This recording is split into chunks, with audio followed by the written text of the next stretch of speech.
Welcome aboard the Beacon Broadcast Network for today's NEHC conference matchup between the New England College Pilgrims and your UMass Boston Beacons. We will go live with the broadcast after the conclusion of the national anthem.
And welcome back inside the Edward T. Berry Ice Rink. Your UMass Boston. That's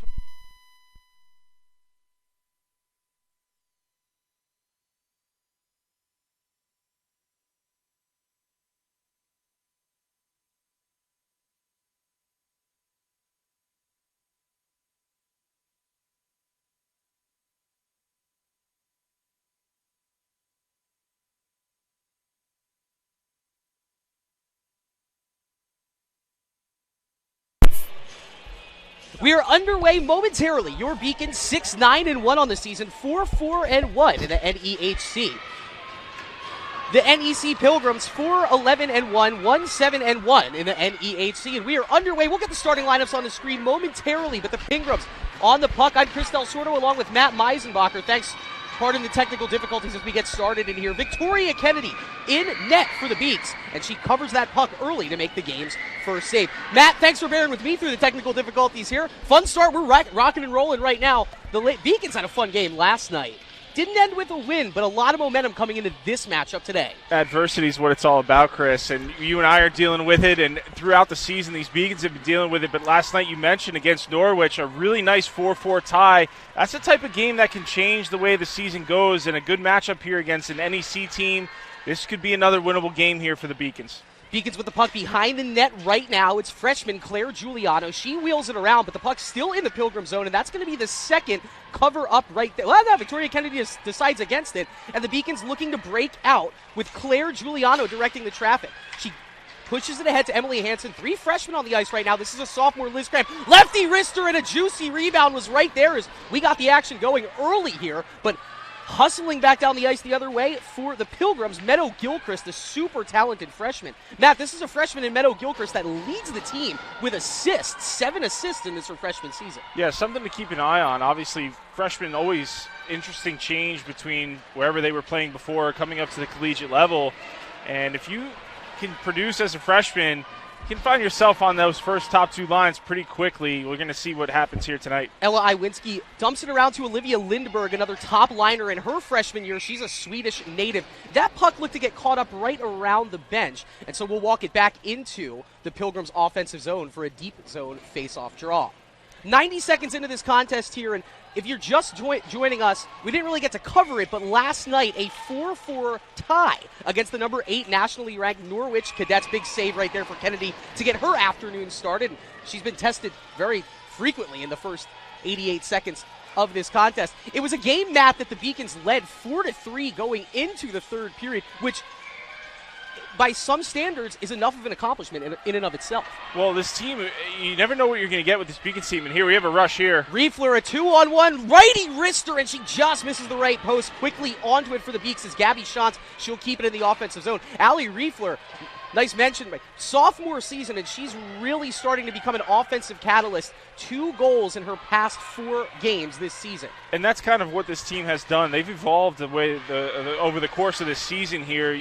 You can see early on in the season, probably lost a couple games against teams they probably should have beat. Mm-hmm. But again, this Norwich team, not only a division rival, but a national program, that 4-4 tie should really do a lot for the momentum of where this team is at right now. 5 key seniors off the team from last season, including the goal-scoring rights of Kelsey Ryan, Katie Leffler. You lose Jane Ann Drill, Rachel Burum with the puck movement. And yet still, as you look at this roster and the way this season's progressed, albeit a 6-9-1 record right now, but pretty pleasant in how the Beacons are finding that next man up to fill in those slots. And you have a Katie Wilbert and Allie Riefler, we just mentioned, filling them in maybe quicker than expected even. Without a doubt, and that can take time, right? You're asking, those are big shoes to fill, and you're asking players that haven't traditionally filled those roles to do that, so it can take a little bit longer. Another rush here for the Beacons. Kozik looking for the centering pass to Liz Cramp. Kaylee Kozik, worth noting, scored 2 goals last year in the home contest here in Barrie against NEC. That was a 4-1 victory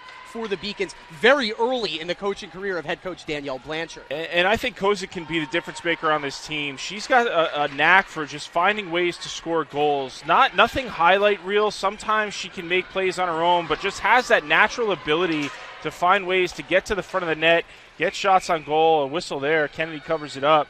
But I think Kozik could be the difference maker on this team, and they need a little more consistency out of her, but I think if she can get to that next level, get to that next gear, this team could do some damage here in the second half of the season. That was Bella Marzano of NEC with the rush. She's taken a couple of big, striding long runs through the Beacons' defensive zone. And right now, NEC, despite being 4-11-1, very much on the front foot in the first 3 minutes of this contest. Even though they're in midst of 4-11-1 season right now, it's an upswing year for the Pilgrims. This is their 3rd year with their head coach, Matt. They went 3-20-1 last season, so they're already at the halfway point of this year, past their win total from last season. In a bit of a down spell right now, they started the year 3-2-0.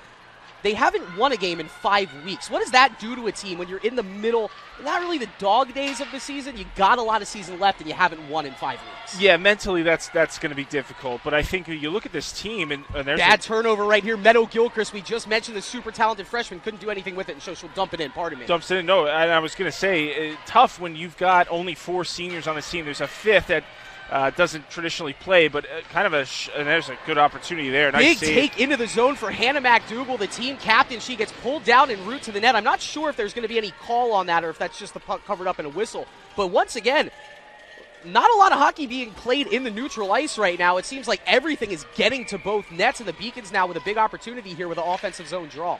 Up and down the ice. To finish that thought, Chris, I think with the seniors, you don't have as many, so I think you're going to have to ask a little bit more out of your underclassmen. You take a look at this roster, a lot of underclassmen, you're going to ask a little bit more out of them at this stage. Maybe upgrade them, right? Freshmen become sophomores, sophomores become juniors, because you don't have that senior leadership, and I think that's probably one of the reasons this team, record-wise, look at Allie Riefler playing with her hair on fire right now. She dispossesses a Pilgrim, dances through 4 more. She's in front of the net, and that deflection almost got through. But number 9 out of Binghamton, New York, playing a whale of a game in the first 3.5 minutes here. So to sum it all up, both teams looking for a win, both teams maybe circling this game on the schedule as a win to be had.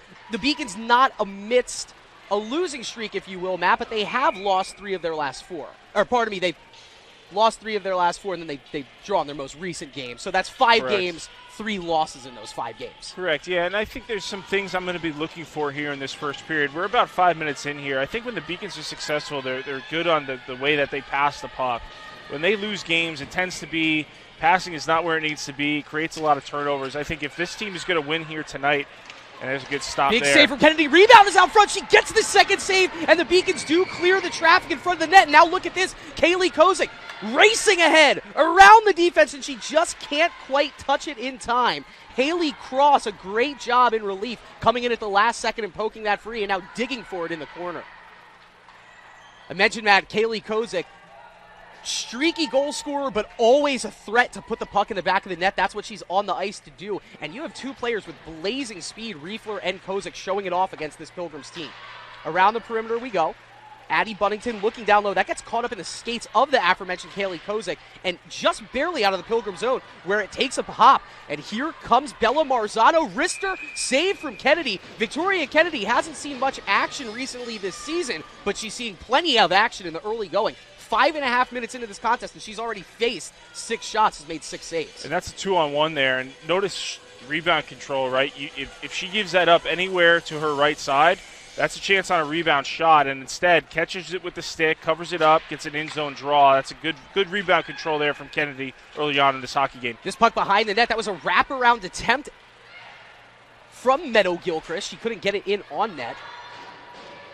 Bella Borski, another top liner, onto it. She sends it in, but nothing to be had for the Pilgrims, and here comes a breakout opportunity. Eyes up for Katie Wilbur. Down the right side board, lefty shot, got into the equipment of Sean Durso, but she'll squeeze and make the save.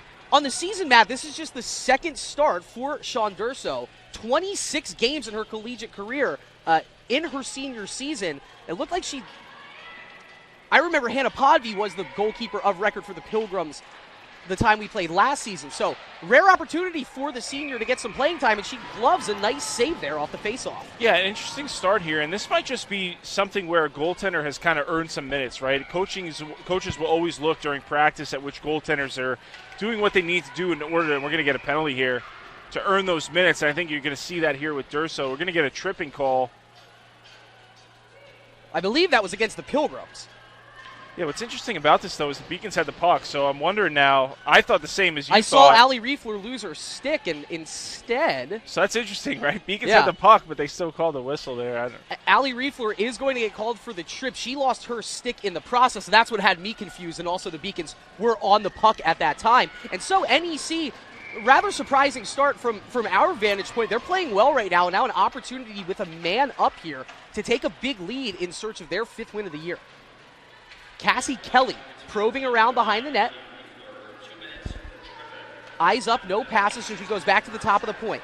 Here's Haley Cross. Wrister goes wide. Addie Buddington first onto it for the Beaks, and then it's picked up here by Emily Hansen. Emily Hansen, super talented freshman out of Lake Villa, Illinois. And Emily tied for the team lead, Matt, with 4 goals on the season. It's really pleasant when you see some of these true freshmen.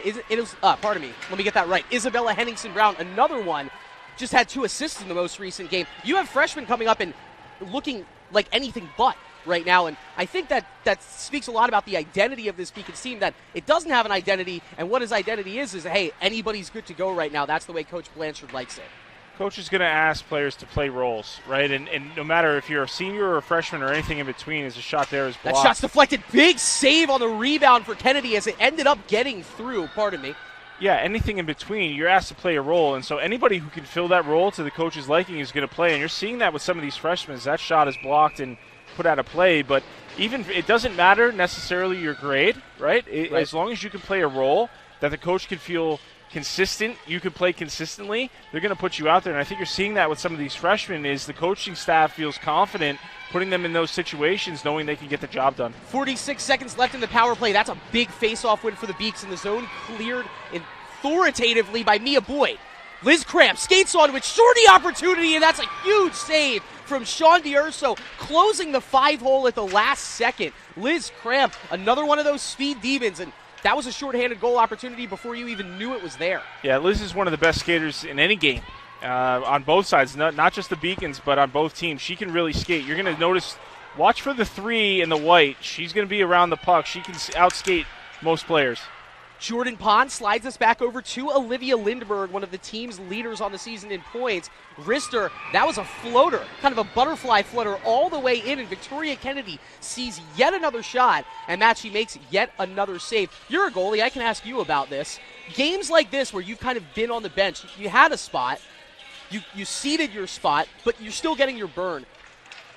Are you extra nervous about the starting opportunity, or are you more happy to be back out on the ice? It depends on the goaltender. It's a good question. I think for me personally, it was always a little bit of nerves to start, just naturally, right? You're back where you kind of should be. You let it slip, like you mentioned, but Player takes a spill here. Sorry, I'll get back to you in a second, but it's a 2-on-1 now. Riefler slides it over, and McDougal was on the doorstep, but she just couldn't hammer it home. So back to your point. The pace of this game, Chris, we can't get our points in. This is up and down the ice. I just like talking to you, Matt. That's what it is. Up and down the ice, we can't get anything in. But no, I agree with you. I think for the first... Right now, you're probably settled that first 5, maybe 10-ish minutes. You're a little bit nervous, but once you settle into the hockey game, I think all that gets washed away and you go back to your technique. Well, let's hope Sean Durso is not nervous right here. Beacons have been knocking on the doorstep the past 30 seconds of action. Offensive zone draw. It's sent to the middle of the ice, but it's won by the Pilgrims. And here's Kaya Rodriguez. Head full of steam down the left side board. Centers it. Can't get it on through. Listed at 5'1". On skates, I think. 18. Kaya Rodriguez. 5'1" on skates. You know what? You have Liz Cramp like that. A lot of times in this sport, the lower you are to the ice, the quicker you can move those feet and get up and down the ice. Yeah, oh yeah. Rodriguez, one of 3 big freshman contributors in the early going this season for the Pilgrims, and that's a wrister sent in from Cassie Kelly, and another save for Victoria Kennedy. What feels weird right now, Matt, is that a lot of times in these women's games, the puck stays in neutral, and like that's where we're talking about the action. For both of these goalies, every possession seems to be resulting in a shot on net that needs to be played. Yeah, without a doubt. And I think on top of that, you're seeing not a lot of neutral zone play, but it's really been in the zone. And it's 3:11 here. This game started, the game clock is almost on par with the actual real-world clock. So 10:47 left. We're pretty much on par, which is not just racing up and down the ice. Typically right. Point. It goes for the pace of play in this hockey game. Well, we're back in the Beacons defensive zone here. Got to hand it to New England College. Emily Lenzen's in the faceoff circle right now for the Pilgrims, and she was the lone goal scorer the last time these two teams played in the Barry. One of the few upperclassmen. I don't think Kennedy ever saw that one on the faceoff. It just barely missed the top corner. But let's see if Kaylee Kozik can put that speed to work. She does. She gets to it first. Spins it off, so no icing, and now can the Beacons put one towards the net? Cramp chopped at it. She's first to it. Deep behind the net. Stick onto it. Kozik giving chase. Down in the bottom left corner. Now it's Shantz. Blue line wrister. That got through at some traffic in front, and Sean Durso, once again, maybe a late read, but she is able to get to it and cover it up. And Matt, we are halfway through this first period. I think that scoreboard needs to get updated because it feels like both of these goalies have faced double-digit shots. And to their credit, maybe some iffy saves, some shaky saves, but all 20 shots have been saved nonetheless. Both goaltenders seem to be accepting the puck, and that's something you want to see as a goaltender. If ever you're watching a hockey game, you see a goaltender kind of resisting or they're not naturally feeling the puck when it hits them, is cause for concern. I think both goaltenders here tonight are seeing it well and seeing it all the way into their body. Already 10 shots on goal for NEC, 9 for the Beacons. That's high numbers up to this point of the action, but we're yet to see a goal here as this one's sent in, allowing the Pilgrims a quick little line change. A little interaction there between Meadow Gilchrist and Allie Riefler, and Shantz has Riefler in front of her as she chases down the sideboard. Great one-touch pass. Shantz wheeling around, fakes the centering pass, wrap-around shot, it's blocked. Riefler backhand, and it's deflected just high and wide to the face of the goal mount. That pass slipped all the way through. Handled at the last minute, but given up by Giuliano. McDougal throwing the body in, but you can't keep it alive. And a nice poke check there from Addie Buddington to get that one out of the reach of Bella Marzano and given icing against the Pilgrims. So no line change here. And once again, we talk about back and forth up the ice. There's your prime example right there. We had about 5 seconds. The puck leaves the zone, and now it's right back in the Beacons' offensive zone. So let's start getting into the X's and O's here. You're putting a lot of shots on net. You see anything it looks like they need to maybe do differently after the first 10 minutes of action? Not so far. I like the speed. I think they're attacking well, and they seem to be really aware of where each other are on the ice, right? It's one thing to have the puck, but where are you going to go with it? I think one of the things I'm seeing from the Beacons right now is they know exactly where they're going with it. It's the front of the net. Katie Wilbert whacks at it. That puck is still loose. It's kicked in front. Player down on the ice for the Pilgrims. Can the Beacons get one in? She's back onto her skates. Great recovery from Ella Iwinski. Wilbert wrist her on a tough angle, and that might have hit the face mask of Deer, so I believe it went wide. But now the Beacons ramping up the pressure here. They're right back on it at the blue line, and back in for zone entry is Claire Giuliano. Wrister save, and Wilbert just wide on the dive in on the rebound. We're worried that maybe the Beacons would have given too much to secure that tie against Norwich. Worried about the amount of gas in the tank. We are just 11 and a half minutes into this contest, but speaking from my vantage point, Matt, you would know more than me, but it looks like there is plenty of gas in the tank and maybe a highly revved engine right now for the Beaks. Yeah, a tie like that, which quite frankly could have been a W, I think does a lot for erasing any type of fatigue you might be feeling in a game like this. I think the Beacons are feeling pretty good about themselves right now. Henningsen Brown down to Kozik. Has a little bit of trouble corralling the puck. She gets it and swings it behind the net. Emily Hansen is there. Hansen on the ice with Butters, Henningsen Brown, Kozik, and Mia Boyd. That one's wristed through traffic, and it's off the post. Unbelievable. Henningsen Brown sets a beautiful screen. It does get past Urso, and then it hits the right post. You can't get any closer than the Beacons have been, and maybe some karma for just making those stops against the Pilgrims back on the other end, but that one did get through everyone. Now, we talked about this the last time me and you called the game together. Everyone on the ice knows that just happened. You got away with one. Let's see if the Pilgrims can turn it back up and close all windows and doors, if you will, defensively. Well, especially as a goaltender, knowing you didn't see that one and you were very fortunate it didn't end up in the back of your net. Well, another opportunity here is Cramp. Wheels it around to get the puck on her left hand. Passes it into the middle. Shantz was put in a weird position there, and all of a sudden here comes Cassie Kelly. Thundering through neutral zone ice, fighting in a battle there with Emma Webster. Webster does win the battle, but she turns it right back over to Michaela Vincent. That puck in front of the net.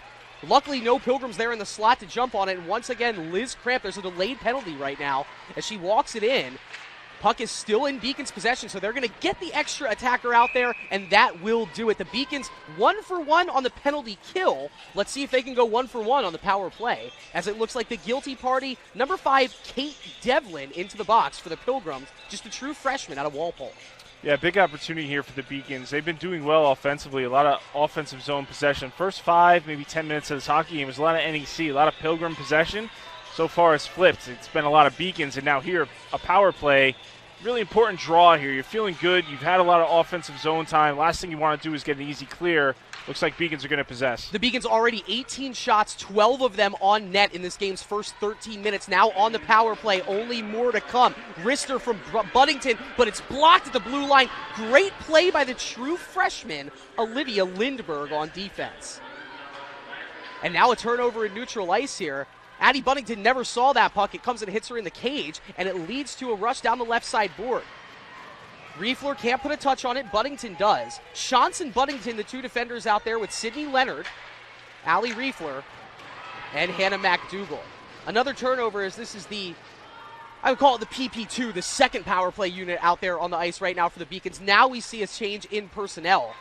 Leonard staying on the ice. She has 2 goals in her past 4 games. Slides a pass over to Cramp. Wrister gets blocked and never even got to the goalie. Kept in the zone. Great play by Wilbert. Nifty moves. And she tried to dangle around Ella Iwinski, and she does. Now behind the net. Cramp wants it. Cramp's got it. From the right side circle. Wrister in front, and it's saved again by D'Urso. Butters at the blue line. Slapper, it goes wide. Wilbert takes a spill, and we're going to have a 5-on-3 for 50 seconds now as some interference by the Pilgrims right in front of their own net, and it's the big defender, Haley Cross, headed to the sin bin. You're not going to get a better opportunity than this right now in the first period. Well, and especially the way the Beacons have kind of rolled this power play is essentially just if you get it and you have a chance to shoot, just let it fly. And they're not concerned with any type of setup or any type of set play, nothing. Just get it to the net, and it's been effective. 5-on-3 here. Beacons win the faceoff. Kozik walking it in, has Butters to her left, slides it over to Margot. Wrister, that got through. Wilbert on the doorstep, handling it, and it got loose around everyone. It's still loose. Butters, Wrister, high and wide again. Got to hit the net. That's 2 in a row. No excuses. Got to hit the net. Well, let's see if the third time's the charm. She'll walk into it. That one into Durso. It's a goal! Liz Cramp was in front. It looked like Emily Hansen, number 28, was the one that ultimately punched it through. And Matt Meisenbacher, you know what you're talking about. If the Beacons take a 1-0 lead thanks to the tip-in shovel, I don't want to call it garbage, shovel goal in front from Emily Hansen on the 5-on-3 power play. Yeah, we call it a little shovel, just a little shovel play. But yeah, when you got a shot like Margot Butters, right, and she's got one of the hardest shots in the conference. It's safe to say, like, the shot on the team that you could hear from the blue line. You could probably hear it if you got the volume up a little bit, or however you're listening to this broadcast. You could probably hear it hitting the back of the boards. 2 in a row, and then, right as we said it, all you got to do is hit the net. When you shoot it that hard, it typically causes a rebound. You saw it right there, right on the doorstep in the blue paint. Beacons tuck it home for a 1-0 lead. Emily Hansen in her freshman year out of Lake Villa, Illinois now. The outright team lead with 5 goals. And the Beacons were able to get that goal in with about 12 seconds left on the 5-on-3. So we still have 1:10 on the power play for the Beacons. And the thing I like there with Hansen is getting that lower hand very low on the stick to keep that force down on the ice, right? Oftentimes when a puck is in front, the defense has a little bit of leverage because they're going to use everything they have to get your stick up in the air. Not the case there with Hansen. She was able to keep that stick on the ice to score that goal. McDougal winds around Riefler. The Beacons right back on the front foot here with 45 seconds left on the second power play. Cross still in the box for the interference committed on Wilbert. And now Wilbert with the puck. Dances through 3 Pilgrims. She still has it. How about that? Carries it on in. Has McDougal in front of the net. Has Butters behind her. Margot's shot. Oh no, and that hit Katie skating in front of the net. That hit her in the helmet. And it looks like the referees are headed over to tend to Katie Wilbert as she feels that one hit her helmet. Getting tended to by her teammates on the ice. We're going to take a quick break here. Don't go far. We're going to make sure everything's okay with number 17.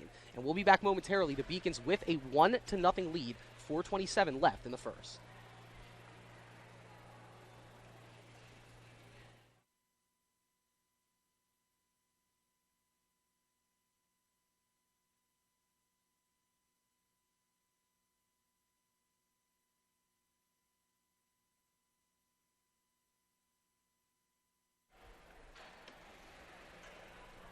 We're back here. Luckily, that was a rather short break as Katie Wilbert very quickly back onto the ice under her own power. Man, we've had some scary moments. Now, it's hockey. I understand that. But, Matt, we've had some scary moments here in the Edward T. Berry ice rink.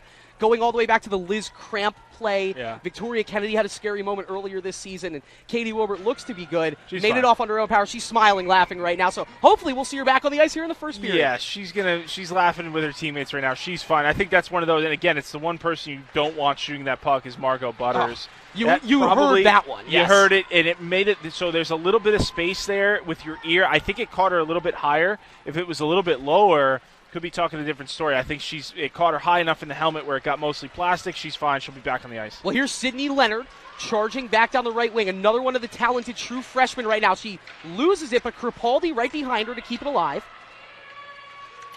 A wrister pass. That was a great look for Henningsen. Brown in front of the net. It's loose, and it's covered up by D'Urso at the last second. Emma Webster, listed as the extra skater today, creates a great opportunity on that slap pass, but they just couldn't get it through out in front. Yeah, Beacons are feeling it right now, and we saw a couple shifts before the power play. Obviously, they scored on the power play, and now a couple shifts after, where they're really feeling it offensively. It seems like the confidence in the offensive zone is there. Chance here, it could be a 2-on-1. Look out as Meadow Gilchrist, the talented freshman. Oh, she had it right there, slid the pass through, and Olivia Lindberg, that was freshman to freshman, just couldn't keep it on her stick. Hand pass. That puck was played with a hand pass, and so we'll walk it back out of the zone. I mean, we saw it clear as day. They had the Beacons defense beat. Yeah. And sometimes as those centering passes go, it just took a funny carob, and Lindberg couldn't quite keep it on the face of her stick. Just all she would have had to do was push that shot into the net. But the hand pass takes it back out of the zone, and the Beacons, they lost the first couple of faceoffs in this game. They've been very successful as this first period has progressed in the faceoff circle. And they win it now with 3.5 minutes left to go in the period. Here's the goal scorer, Hansen. Might have been better suited to try to center that puck. Instead, she walks it all the way in herself. Cramp pokes it free. Cramp centers it in front. Oh, another big save by Sean D'Urso. How many is she going to make in this contest as the Beacons back near the blue line with it now? Liz Cramp all over the place as she normally is there to generate that opportunity. And she's hacking away at it, doing her darndest to keep it in the Beacons' offensive zone. Durso, one of the main reasons this game is only 1-0 here. A couple good saves right on her doorstep. 92.2 career save percentage. You can see how 94.7 in the one game she did play this season. And you got to think, if Sean Durso is in a timeshare, here's Kaylee Kozik wheeling. She'll slide it over. That one off the stick. It just got too far out ahead of Claire Giuliano. You got to think, Matt, if she isn't a timeshare, she has earned herself a fair share of starts moving forward towards the tail end of this season. I would think so, especially statistically. I mean, any goaltender that's over a 90 in their save percentage deserves more minutes, and you're seeing, you just listed her stats. You're seeing it here tonight in real time. She's made some key saves here in this first period. Scoreboard not quite updated. The Beacons are now over 20 shots on goal already, and so that means at minimum 19 saves for Sean Durso. That's a busy first. Centering pass. That one is still loose, and somehow it goes wide of the right post. Allie Riefler directing traffic that time, and she set up a beautiful opportunity. Once again, no Beacon could jump on it and get it past Sean Durso. Great defensive ride there for Riefler and Buddington as a couple of Pilgrims pinned deep along the blue line here in front of the Beacons bench. Bad turnover there, but a great touch by Claire Giuliano to just direct it out of trouble enough. Henningsen Brown hacks at it. She almost got herself a nice opportunity there. It feels like we're finally just now getting to catch our breaths in this first period as we're sending the puck up and down the ice, and we'll get a whistle here. 1:36 left to go. The Beacons looking for their 7th win of the season. They're 4-4-1 right now in the NEHC, so they can get to over 500 in the conference with a win here, and looking good in the early going. Yeah, the second half of the season is really where you make a push in terms of where you're going to finish in the conference, and this is the type of game where if the Beacons want to make some noise, gotta have this, right?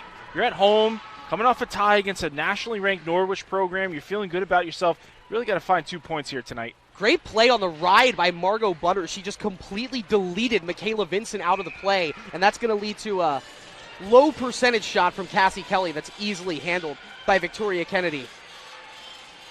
29 shots, 21 shots on goal in this game's first 18 minutes. That's a lot. It's always pleasant when you see it happen, but yeah. It's only a 1-0 lead right now, and so you can't expect that these opportunities are going to be there in this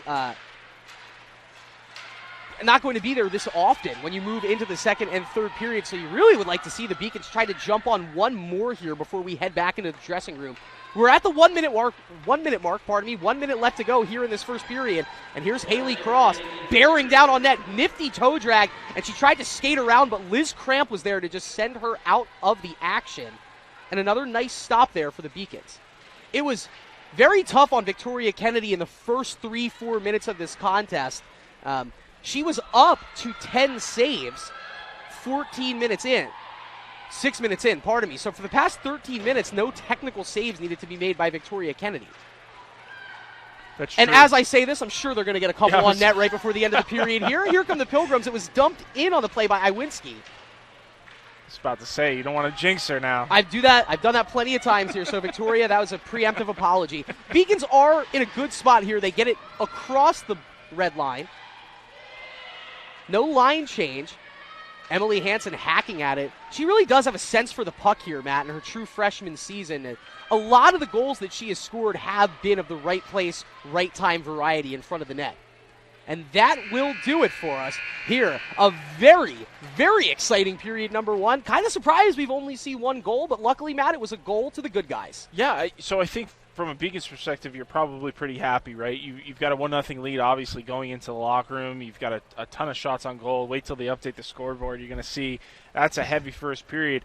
Could they have gotten one or two more? Probably. I think if you're NEC, you got to feel really good about your goaltending. Yeah. There's some big saves there that kept this game close, and I think going into the locker room, you're going to build off that, right? That's going to be a point of emphasis. Hey, our goaltender's playing well right now. We've got to find ways to generate some more offense. We saw it in the first 5 minutes for this Pilgrim team, and then it just dissipated. Right. It was all Beacons from that point forward. I think if you're NEC here, you say, hey, we got a good goaltender here tonight. She's ready to play. What can we do to generate some more offense? If you're the Beacons, feeling good about that period, you got a 1-0 lead. I think the one thing for me, if you got to remind the team right in the room, if NEC scores, we cannot let up, right? And we've seen this team do that where all of a sudden they score and you see like a completely different team.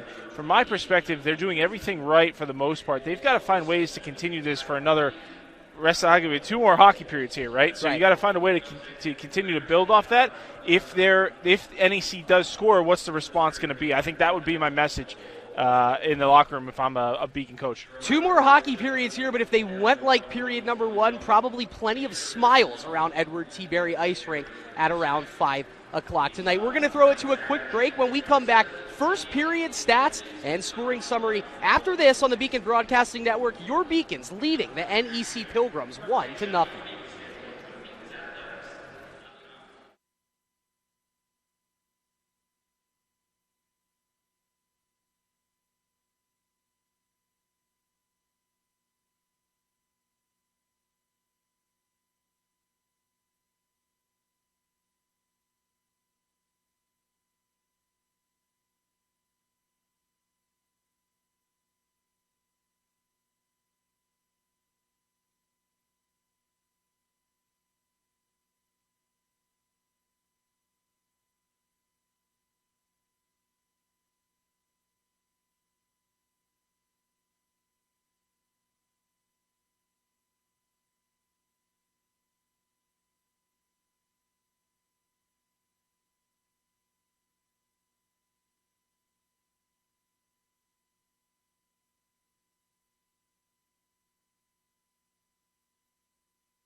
And we rejoin you here high atop the Edward T. Berry Ice Rink. Chris Del Sordo, joined by Matt Meisenbacher. The Beacons leading the NEC College Pilgrims 1-0 after a back and forth racing up the ice first period. We'll pull up the stats here, and as you can see, the Beacons really running the show side by side comparatively.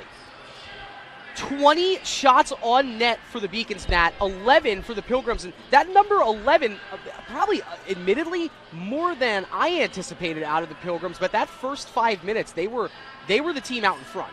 Yeah, well, for reference, you're trying to end the hockey game with 30. If you can end a hockey game with 30-ish shots on goal, you did pretty well. The Beacons have 20, so they do pretty well. Yeah. I think they're going to hit that 30 mark.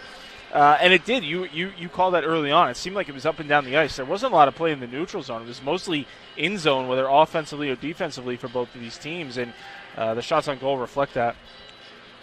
Face-off circle, the one area of improvement needed for the Beacons. I thought they ultimately regained the lead in the circle. No, the Pilgrims drew the Beacons 15-13 in the first period. That never really, I don't think it led to any dangerous opportunity or necessarily seeded an opportunity for the Beacons. But something you got to improve on moving into the second period. Yeah, talk to your centers a little bit, and there should be a coach in the room that's going to address that. They have the same numbers we have, so trying to figure out, okay, what are we doing wrong? And quite frankly, some nights you're just not going to have it on the draw. So if that's the case, are we supporting, right? Because even if you can have the best center, they're not going to win every draw. A really good center, maybe top of the league, probably 60%, right? It means they're losing a few every night. So just making sure we have enough players in place to support the puck. If we lose the draw, what are we doing? Things like that. But yeah, I agree with you. A little bit surprising in terms of what the Beacons did on the faceoff circle, not where they usually are. The Beacons 1 of 2 on the power play, and that's the lone goal to speak of in this first period. It was scored at the 14:25 mark on the power play by Emily Hansen, a true freshman out of Lake Villa, Illinois. That's her 5th on the year. It was assisted by Kaylee Kozik and Margot Butters. Real quick, we've touched on it. How much of a luxury is it? Now, you talked about your roles are going to change over the course of a season so that if you're a freshman and we might need you to play more like a sophomore, but how much of a luxury is it when you have almost double-digit freshmen on this team and every single one of them seems to be bringing something to the table every night? There's a key point in your freshman year where you flip from having nervousness to kind of unbridled confidence. I think a lot of freshmen, not every freshman gets it, but you reach a point where you the pace and the speed of the game, you adjust to it. And I think a lot of times when you see a team that goes a long way, whether in conference play or hopefully in a national setting, there's usually at least 1 or 2 freshmen who carry a major role. And I think over the course of your career, you'll find there are freshmen who step up in ways that you did not expect at the beginning of the season. I'm not saying that's necessarily happening here tonight, but we might be seeing kind of that evolution, right? Some of these freshmen stepping up and slowly taking some of those larger roles, playing a more key component, whether it be offensively or defensively. I think, especially at the collegiate level, and that's what makes it so fun, right, is it's not with the pros, you kind of know who the players are, right, and who's going to kind of change the game. At the collegiate level, it's those freshmen who can kind of sneak up on you, and all of a sudden they evolve into that next form of what they're going to be at this level. Yeah. And no one really has a way to prepare for it, especially the coaches, right? You can't really prepare for that on film. So I think in a small version, you're seeing that here over the course of the way the second half has gone, as some of these freshmen are starting to evolve in more of those senior leadership type of roles. Yet to be determined if that's going to be forever, but I think we're seeing a little bit of it here tonight and hopefully over the course of the second half. And as this team goes through its ebbs and flows of the season, it's generating this identity that is, listen, you might not look at us on the schedule and worry about us, but we are very capable of taking any and every single one of you guys down, and they showed that yesterday night against Norwich. Now, this is it's a different type of game out in front of you here. It's a 1-0 lead. Still showing that, hey, like we've got a lot with us. We bring a lot with us to the ice every day that we come out. Yeah, I think what you're describing is a little bit of that home ice, right? Yeah. The Beacons, one of the things the Beacons have that's I think different from some of these other schools that people might not recognize is their rink is on campus. A lot of these other schools, the rink is not on campus. Right. They have to travel. They have to get on a bus or some mode of transportation, find rides, right? A lot of these Beacons players can walk to the rink if they want to. And so that might not seem like much, but it changes the way you prepare. So when you're at home and you have that comfortability, knowing you're in your own bed, I know exactly what my routine is getting to the rink. Right. I have the same thing over and over. Some of these players might not have that. I mean, not necessarily NEC, I believe their rink is on campus, but some of these other schools don't have that luxury. And I think the Beacons, men and women, really take advantage of that. That's why traditionally, if you look back, these teams have a very strong home record. And that can sometimes be the difference, right? If you're in a close hockey game, 1-goal game, that might make the difference when you've got the long bus ride coming down. Just like that game that we saw earlier this year, winning with 4 seconds left against Ava Maria and having the student section at your back. Can I say 100% that was the difference? No, but knowing as a player, sometimes that can make a difference. And when you're in hockey games that are like this, you'll take every advantage you can get. I want to double back to this conversation because I'm getting a lot out of this. We'll cover that when we get into the second period. Right now, guys, about 6 minutes left in this intermission, and so we're going to leave you with some highlights from that big, big tie last night against Norwich University, the number 8 ranked team in the nation. Hockey in an absolute thriller in the Edward T. Berry Ice Rink on Friday night, taking on Norwich University, ranked 8th in the nation. Currently, the Beacons fell to the Cadets on the road 10-0 earlier this year. But tonight would be a different story. Early on, the Beacons pouring it on. Sydney Leonard, her third of the season, unassisted against Leocadia Clark, makes it 1-0 Beacons just over 3 minutes into the contest. And then Katie Wilbert, Isabella Henningsen Brown finds her in front, and Wilbert buries her fourth of the season. And just like that, the Beacons are already up 2-0 less than 8 minutes into the game. With the Beacons on the power play, though, awaiting a tripping penalty on Isabella Henningsen Brown, a shorthander by Makai Baptiste, her 14th of the season, would help trim the Cadets' deficit down to 1. And then in the second, Taylor Gerard, her 6th goal of the season, 26 seconds in, knots the game up at 2-2. So a brand new ball game in the ice rink. And then Gerard, her 2nd of the game, 7th of the season, helps put the Cadets in front 3-2. But the Beacons would swing momentum back in their favor after killing off 3 Cadets power plays. They would get a goal of their own. Mia Boyd, her first collegiate goal of the season. Hannah McDougall misses the initial shot. McDougall regathers.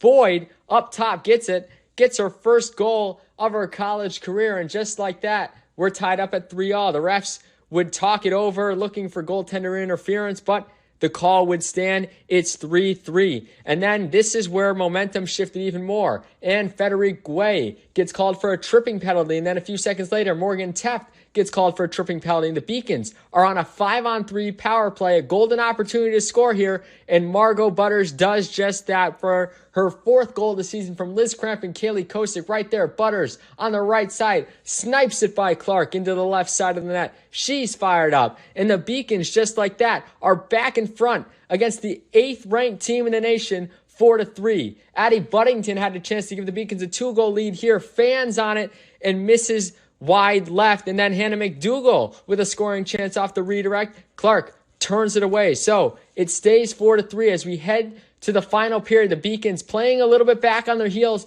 trying to prevent the Cadets from getting the equalizer. And Leah Bosch standing tall in net for UMass Boston the entire way through. You see some loose pucks there, but Bosch turning away everything that comes to her. Another Cadets rush here. In front, Bosch corrals it, and they continue to fire away at her in net. Leah Bosch, though, standing tall in goal, despite giving up 4 goals in this game, she would stop 36 pucks, including 15 in the third period alone. Is another one there with the Beacons down 6-5 as they would pull the goalie to be on the man-up advantage in the final moments. And then you see what I mean by the 4th goal there. And Frederic Guay gets her 8th goal of the season unassisted. It just kind of bobbled around in front, and somehow Guay gets a stick on it, gets it by Bosch, and we're going to overtime. Liz Kramp in overtime with about 3 minutes to go. You see the pass from Boyd right there. Kramp can't corral it, and it's going the other way. But then Leah Bosch, some big saves again. That one in front,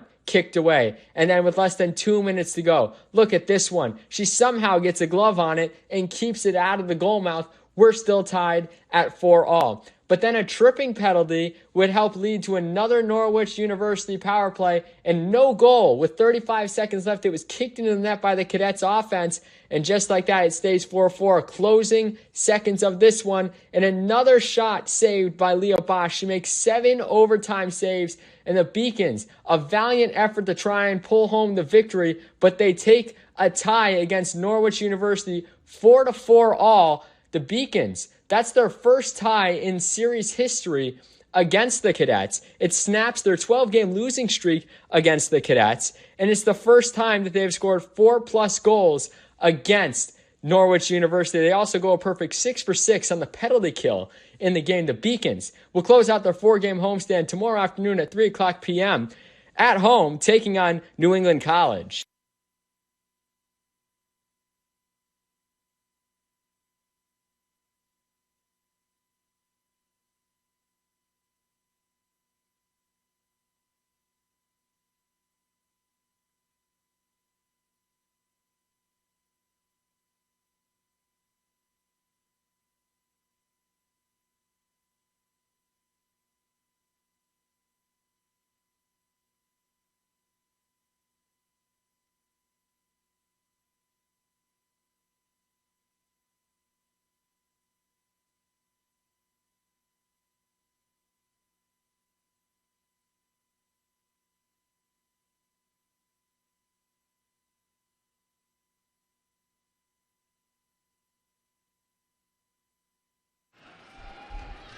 Let us hop back into the action. Chris Del Sordo, Matt Meisenbacher in the Edward T. Berry Ice Rink, where your Beacons, looking for their 7th win of the season, lead it.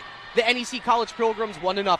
Just a quick point of clarification here. Katie Wilbert is back up on the Beacons bench with her helmet on. So we expect her most likely to return to action. That was a really scary moment with any lasting impacts for the Knots. So we're okay. She's good to go. Yeah. And she's a hockey player, and she's from Pittsburgh, so add all of those things together, she was going to be out here on the ice. She's got steel in her blood. Puck loose there in the neutral zone. Megan McCamish, 2 shots for the Pilgrims out of her in the first period. Can't do anything with that here.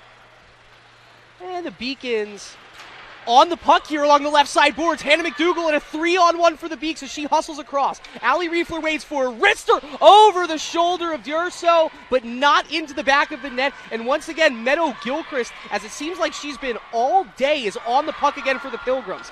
Lindbergh, shot saved by Kennedy here as the 2 freshmen, Gilchrist and Lindbergh, letting it fly for the Pilgrims in the early going. Big hit right there to separate Lindbergh from the puck, as that's Addie Buddington lowering the boom and now racing down the left side board. Buddington, players to her right, decides to dump and chase through the legs of Isabella Borski. Buddington hands it off to Liz Cramp. Cramp has to kick it to keep it on her stick. Loses it trying to come about face, and so the Beacons, this kind of looks like a power play right now, Matt, with how they're cycling the puck. Yeah. They still have it. And you see very passive. Too passive, quite frankly. Kaylee Kozik kicks into a shooting slot. She walks in and separated from the puck by Lindbergh at the last second. That one got through D'Urso, but not into the back of the net. And once again, the Beacons still generating chances. Hansen loses it, spins, almost gets it back, but a nice play there from Gilchrist. She's been on the ice, it seems like, the first 2 minutes of this second period. Finally clearing the zone and allowing the Pilgrims to change. They needed it. Yeah, Hansen with a little bit of an opportunity there. If she was able to get through, there was a slot. Oh, Cramp. Great play, actually. That was very good defense from Michaela Vincent there. She was able to get tangled up legally with Liz Cramp and knock her off the puck. And now Olivia Lindbergh, one of 2 just stellar freshmen for the Pilgrims. She stayed on an extra couple of seconds there to generate one last scoring chance. She comes off, and the Beacons send it behind the net, looking to get it out of the Pilgrim zone. Mia Boyd, the true freshman out of Buffalo, New York, on the puck. Gets it over to Butters, who gets it through a couple of defenders, and now here's Wilbert, 1-on-1. Dance, it's left off for Cramp. Puck is still loose in front, and no one's going to get a shot off, but Liz Cramp back to it, circling around. Wilbert tried to kick it back in front of her there, and it will stay in the zone. Great handling by Gabby Shantz. She's a player just continuing to improve in this, her sophomore season now out of North Reading, Vermont. Yeah, I'd agree with you. And logging a lot of minutes, right? We might not mention her name a ton, but you're going to notice her on the ice. Gabby Shantz really working out that chemistry with her defensive partner, Melina Maggio. Maggio herself has earned a team captain role. And Gabby, last year, more of that stay-at-home style of defenseman, Matt. She really showing no fear at moving the puck and moving it with scoring intentions. Big turnover here. It's a 2-on-1. Gabby Shantz, we just talked about her, racing down the right side, and there is the penalty call. Delayed penalty, so the Beacons are still on it. A couple of Beacons skate into each other, though. That's the touch, and it will be a power play. A hook on what was almost a breakaway. We almost got to dust off our penalty shot there, but instead, another power play for the Beaks where they are 1 of 2 on the day. Well, an interesting decision there. Lewinsky had a 2-on-1, just decided to completely attack the puck carrier there. It took a penalty. You're right. If that kind of good, she took a penalty, right? She gets beat 2-0. It was the only good decision to make, and she avoided a penalty shot. Not the best, I think, defensive way to play that 2-on-1, but in the slot shot. No, it's off the post again, and hammering it home somehow. Sean D'Urso kept it out. Unreal. Sydney Leonard had to assume that she just walked into a nice, easy power play goal. No, she pings the right post, and it's still 1-0. Really not sure how that didn't go in. It looked like it hit off the post, off the goaltender. Usually those pucks will go right off their backside and in the net, but not that time. Somehow D'Urso was able to fall on top of it. A really good save. 24 now shots on goal. 23 saves from Sean D'Urso. As that one from McDougall goes in off the side of the net, she's back onto it, chips it back to Leonard. Leonard, Buddington, Gabby Shantz, McDougall, and Allie Riefler. The power play 2 on the ice right now for the Beaks. Buddington onto it. Back to Leonard. Leonard, big block right there on the play by Emily Lenzen, one of the few seniors on this Pilgrims roster. Leonard's got to get her head up there. No excuse for getting that shot blocked. She had multiple lanes on the right and left side. That's just one of those where you got to pick your head up and make a decision. You can't just blast it and hope for the best. Beacon still with over a minute on this power play. Cramp skating in, shoots it wide, but it goes right to Kozik. Kozik behind the net to Cramp. Probably wanted to put a little more mustard on that one. It dies at the boards. Cramp, that pass deflected, but Kozik has it. Nice nifty move there from Kozik to create some space. To Hansen. Hansen up top to Butters. Let's see one of those wristers from the point. It got through. It's still loose. It's on the ice. And another save from Sean Durso. Wilbert behind the net. She can't get the wraparound shot on target. Opportunities aplenty here, Matt, and yet the Beacons still with just one goal. That puck flutters straight into the air. It was loose. It was another opportunity, and it's cleared out of the zone, but not cleared out of trouble. 19 seconds left on the power play. Kozik retreats to get it from Butters. Now a 2-on-2 charge. Hansen to her left. Kaylee Kozik dancing. Eyes up. Skates behind the net. Has Hansen on the doorstep. What a beautiful toe drag to get it out to Butters. Finish it off, Margot. Shot. It's deflected. Loose. It's scurrying up. And it's... Oh, it was in. It looked like it was through, but the goalie was on the backside of the net. Matt, the angle we saw on the third deflection, that was over the red line behind the net, and it looked like it got hit out with a hand. It looks like it. I don't think the referee saw it from our vantage point. There was just no referee at the right spot on the ice. From our vantage point, it looked like that might have gone in, but there's not even a rebuttal. No, I mean, we're in the middle of a career day from Sean D'Urso, and so you have to just assume that that's right now everybody's thinking, well, she is going to stop everything. Hey, and not to take any credit away from D'Urso on that was a mad scramble. The Beacons just kept generating chances. Well, and the angle we have, I think, is better. The coaching staff should be challenging this, or at least having a conversation. Well, there's no challenge. They can't get on video, exactly. Yeah, no official challenge, but it should at least be having a conversation with the referees. They don't have the same angle we have. I think they don't even know that puck might have been in, but let's hand it to the Pilgrims. Best penalty kill of the year. Best penalty kill of the year. Until you hear a whistle, right? They kept playing. They were able to get that puck out of trouble multiple times. You had Kaylee Kozik dancing around Pilgrims defenders, and yet they stay central. They keep the puck out of the net. Let's see if they now maybe catch just a little wave, a little rush here of their own on the offensive end. Yeah, it's funny, if you're on the NEC bench, you got to feel kind of good, and that's a weird thing to say given how this game has gone. It tracks. It's been all Beacons, but you've got to feel, hey, it's still 1-0. We've given up a lot of opportunities here. That was one. Probably should be 2-0. It's not. You got to feel kind of good. If you're the coaching staff, try to emphasize that. Hey, we're right here. Beacons are throwing everything at us right now, and they only have one goal to show for it.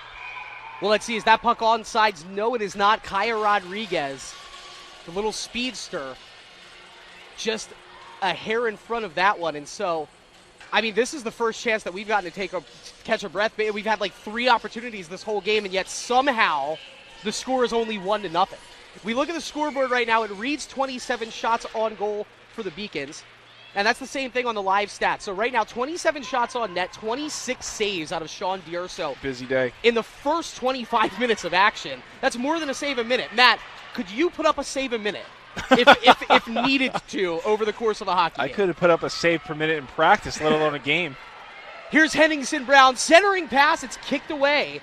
Henningsen Brown, 2 assists. Oh, that's a tough hit on Katie Wilbert. She just seems to be a magnet towards collisions like that down low in the corner. But a nice play for the Pilgrims to dispossess her off the puck and momentarily get themselves out of some trouble. It looked like Gilchrist took a spill on that play. It didn't stop the Pilgrims from clearing the zone, which they do. And now Olivia Lindberg looking ahead.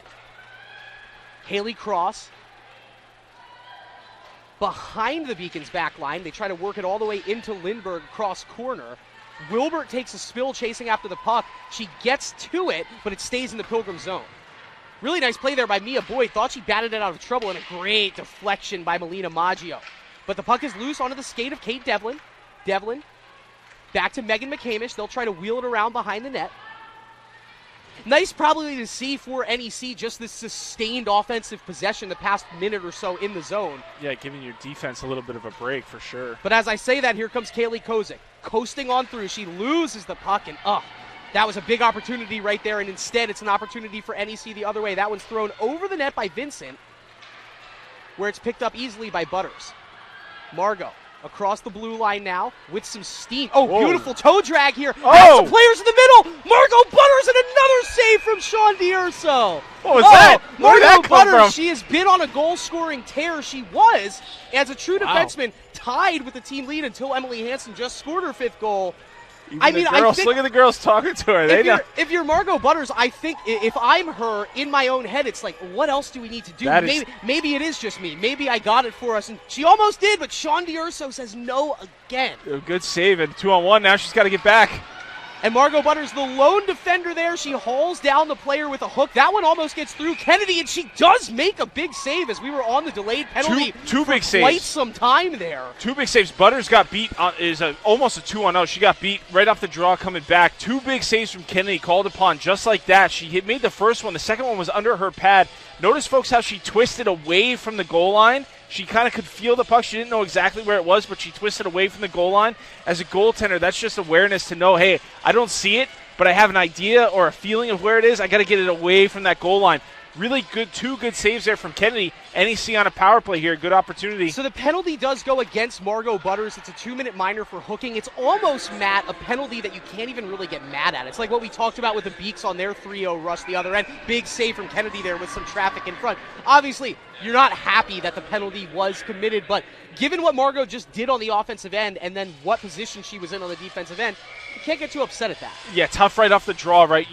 Just the way it transpired, the puck kind of went that way, and then you got 2 forwards coming full speed and right another, through. Another face-off win for NEC. They are now 6 more than the Beacons. That one's deflected in front, and that hit some traffic, I think, before it got into Kennedy.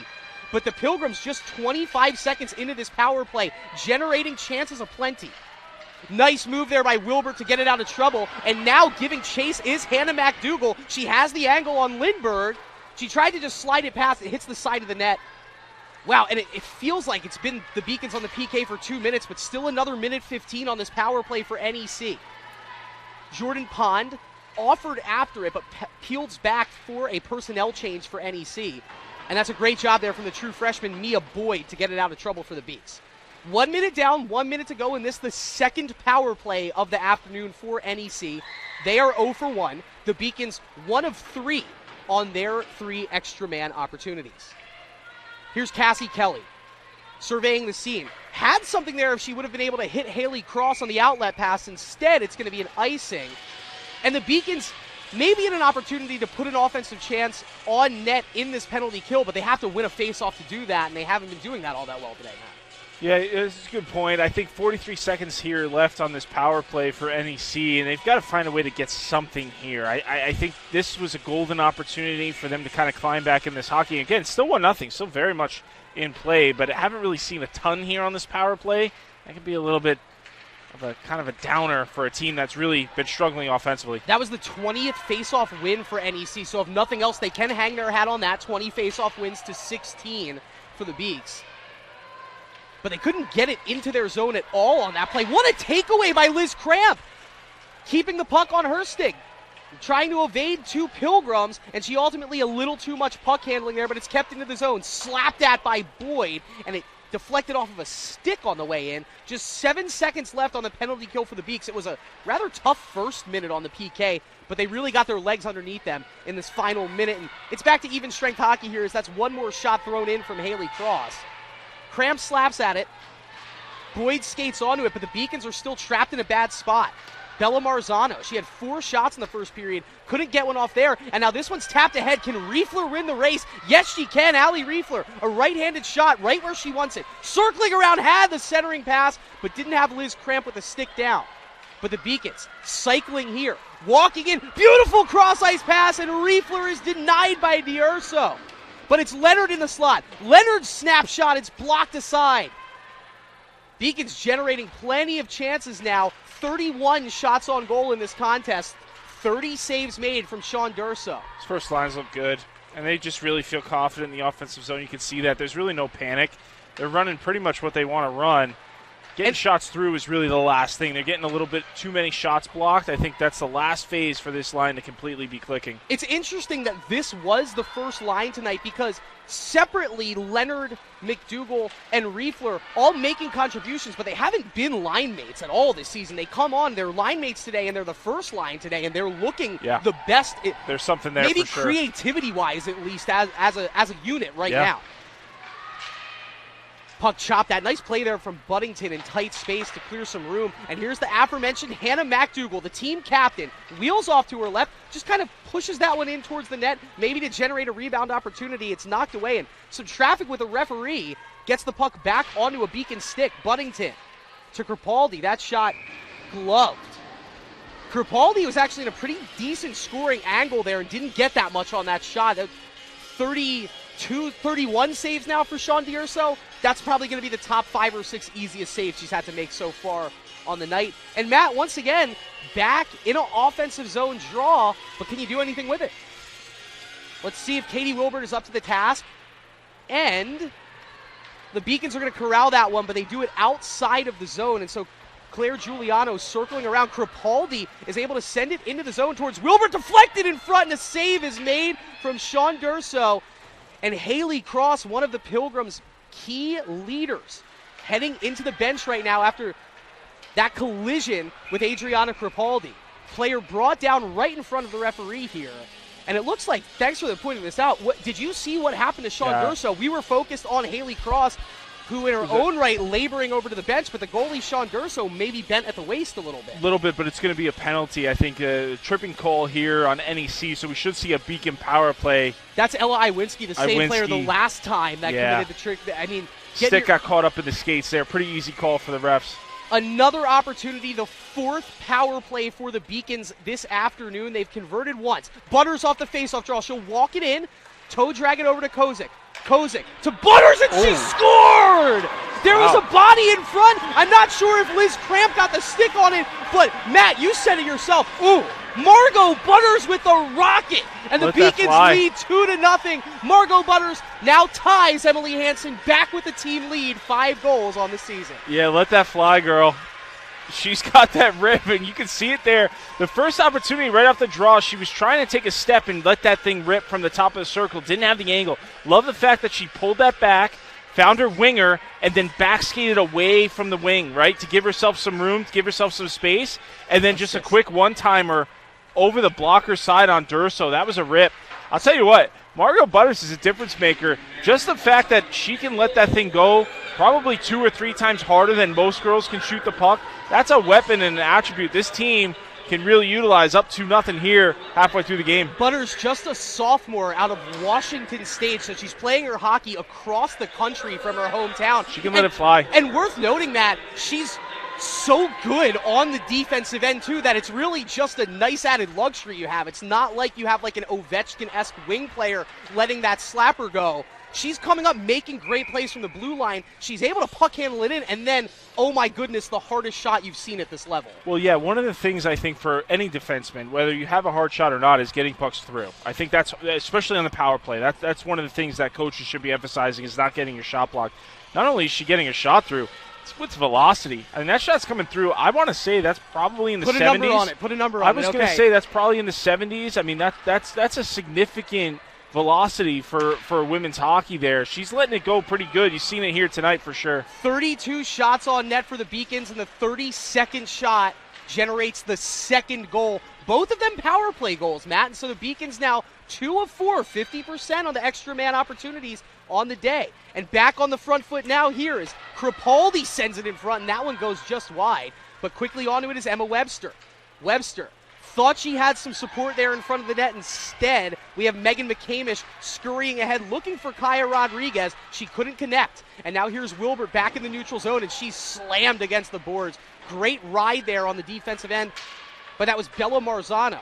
She's put 6 shots on net offensively. Big play there defensively, and now she had a breakaway, but just couldn't keep it on her stick. The Pilgrims millimeters away there from a big scoring chance. Yeah, Beacons are fortunate. NEC was in on a breakaway if that one connects. Rodriguez is back on the puck now, and she spins and evades one Beacon defender. That one got all the way into Victoria Kennedy as she covered it up, but nice puck handling there from Rodriguez. That's a great defenseman in Gabby Shantz, who lost it on that play. And it does look like that hit from Crapaldi administered to Haley Cross did something to Cross as she's headed to the dressing room under assistance with some help now. Now that's a big player, graduate student, 6-foot grad student, first-line defender from Colorado that won't be here for at least the remainder of the period. That's a lot of minutes you have to cover for the remainder of this game, that's for sure. And the least worth mentioning, already trailing 2-0. It's not like you lose your defender when you're trying to sit on a lead. Cramp, skating in, and she pings again. She pinged the last time I was here 2 Fridays ago, and she pings here, but it's back on the stick of Maggio.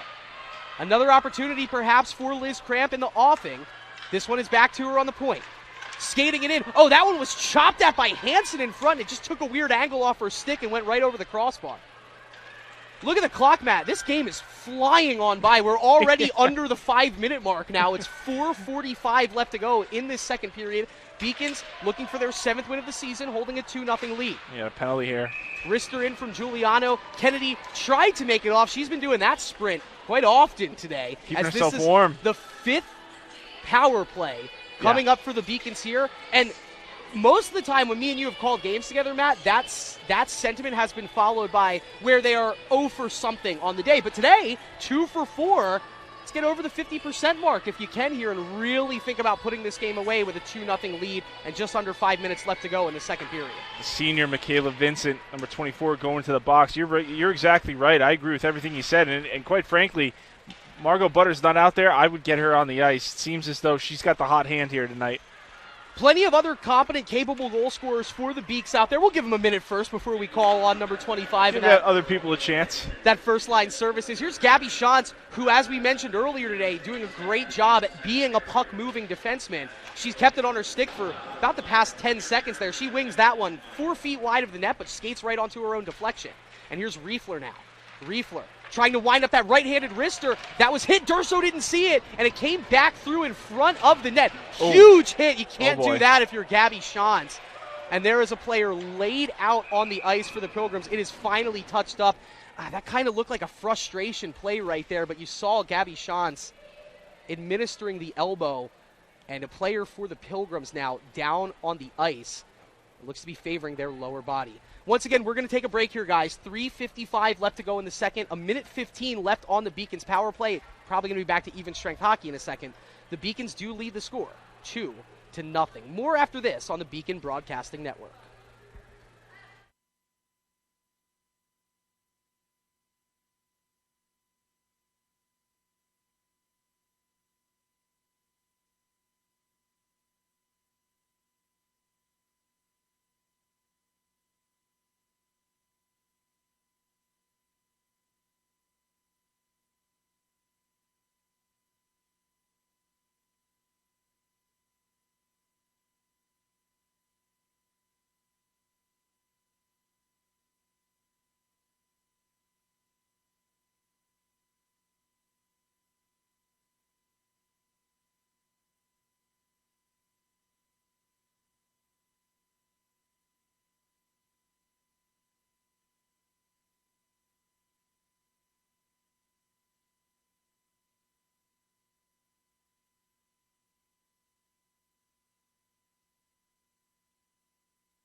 So Cassie Kelly, the injured player on the ice, she is back up, getting assisted back to the dressing room. And so, Matt, it's a tough sport. You have two of your top two-line performers, Haley Cross, the senior defenseman, Cassie Kelly, a senior forward from Minnesota. They're both in the dressing room right now with what look to be rather tough injuries. Yeah, that one's tough. That's one of those where I didn't necessarily see anything that was malicious. I think that's just one of those where player made a decision, wrong place, wrong time, kind of got clipped. It looked bad. Getting off the ice on your own, though, is a good sign. So it was the collision with Shantz that ended up injuring Kelly, but the penalty goes against Allie Riefler. So the sophomore out of Binghamton, New York, she's in the sin bin right now for the Beaks. We will have a minute of 4-on-4 hockey, and then NEC is going to have a 45-second power play. So a great opportunity for the Pilgrims to get back into this contest, trailing 2-0. They're on it right now as that was a great deflection. The puck is still loose in a dangerous spot in front. Slapped that off her own teammate. Another wrister and a big save for Victoria Kennedy as Jordan Pond threatened twice. And Kennedy was able to make a stop through some traffic. And then that for about 4 seconds, a goalie's worst nightmare. Nobody on the Beacon saw the puck. Yeah, that's right. Buddington made a nice play getting that puck. It was a 2-on-1. She got a little bit of a stick on it. Deflected that away, but then you're exactly right. Pilgrims circled back. Got a couple opportunities there. Good save by Kennedy, no rebound. That a big slap shot from Lindbergh right off the face-off win, but it hits her teammate. And now Sydney Leonard scurrying down the right side board. She has it. Remember, guys, we're in 4-on-4 hockey for another 30 seconds. Butters just scored her 5th goal of the season. Just missed another one there from deep in the right point. Boyd, the freshman out of Buffalo, New York, behind the net. Up top to Butters. Margot slides it back to Mia Boyd. That was a creative look. Couldn't get anything from it, but now Boyd back behind the net, and Lindbergh first onto it for the Pilgrims. Olivia gets dispossessed on the play by Hannah McDougall. The Beacons go across the ice to try and generate a lane here. Too much passing, though, as now the 4-on-4 is over. It's going to be a power play here for the Pilgrims. Emily Hansen was able to charge in and get a great opportunity on that, and now the Beacons in their own offensive zone playing shorthanded. Just 31 seconds left on the power play, and that's a big touch there by Buddington. The Beacons needed that, or else it might have been a 2-on-0. At the very least, a 2-on-1, but it goes back down the ice, kills about 11 more seconds, and you look up at the clock, Matt, just 18 left on this PK for the Beaks. Yeah, it seems as though they don't know that they're on the PK. They're playing this kind of straight up like it's still 4-on-4. It's been effective, though. That might be the case as you had a player come out of the box. Riefler, 3 seconds left to free her out of penalty purgatory, and she's back onto the ice, so that's a great PK for the Beaks. They are now 2 of 2 on the PK, and really no sweat except for that one play on the shot from Jordan Pond at the very beginning of this power play. That one's going to get skated onto by Buddington. They kill the icing, though, and so the Beaks will have to leave the zone. No trouble in doing that. And look out, Katie Wilbert down the left wing. Angled shot right into the chest of Sean D'Urso. She covers it, no rebound, and we'll take a breather here with 1:32 left on the second period clock. Really important time in the second period here for both teams, right? If you're the Beacons, you're up 2-0. The last thing you want to do is give one up. Right. Get this 2-0 lead into the locker room, focus on 20 minutes, win this hockey. If you're NEC, you can find a way to sneak one in here and get it to 2-1. Feeling pretty good going into that third with some momentum. So a really important minute 30 here. Here's Isabella Henningsen-Brown, the true freshman out of Portland, Oregon. Behind the net, hands this one off to Crepaldi, that's Emma Webster and Crepaldi tried to hook each other up on the play, and they lose the puck, and now Olivia Lindbergh bearing on in, right-handed shot, and Mia Boyd, a great job to stay at home and just alter that ever so slightly. It doesn't even come to the face of net. Still in the zone, though, after a nice play from Freya Carlson. Tries to slide that one through, nothing doing. Lindbergh everywhere for the Pilgrims. She jumps on in a huge save from Kennedy, and Kennedy keeps it out. How close can you be? They are saying no goal on the ice. Wow, it was right there to be had. And are they giving it to her? Let's see. There looks to be a celebration here for NEC. And they are going to credit the goal to number 29, Olivia. Well, no, okay, no goal on the play. I thought for a second I saw the ref point back to center ice, and so folks, my apologies. There was no goal. We called it right. Just God, that was probably a hug of exasperation there from Lindbergh. How close were the Pilgrims on that chance? Well, and you got to be frustrated if you're a Beacons coach. That's a tremendous save from Kennedy there. Full extension going from her left to her right, but that's inexcusable from a defensive perspective. You've got to get your stick on the ice. You cannot allow that puck to get through. It's just what you warned about, Matt, and it looks like the Beacons are now finding themselves face first in it right now, running uphill, Kennedy trying to bailed them hold out. this 2-0 lead. And Victoria Kennedy, a goalie, a very talented goalie, but a goalie whose roles seem to have been changing here in this Beacons team. She's put out on the ice today and standing on her head right now. We haven't talked about her as much as Sean D'Urso, but she is 19 of 19 on save opportunities. She sure is, and I'll tell you what, we'll talk a little bit more about it here in 10 seconds, but that save, that's the difference in the hockey game right now, I think. I know it's 2-0. Riefler had a chance. I don't think she was ready for that puck to get back to her. 1 second left, and the chances have been there, and they've been there often for the Beacons. As it is, they've put it through twice, and they hold a 2-0 lead through 2 periods of hockey. After 2, it's the UMass Boston Beacons 2, the New England College Pilgrims, nothing. We are going to take a quick break here. When we come back, we'll do a little second period summary and have some more videos for you after this on the Beacon Broadcasting Network.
Speaking of high quality, Matt, there has been some high quality action on the ice for the Beacons, a lot of high quality offensive opportunities. They've put 2 through en route to this current 2-0 lead. Now, both of those goals, Matt, on the power play.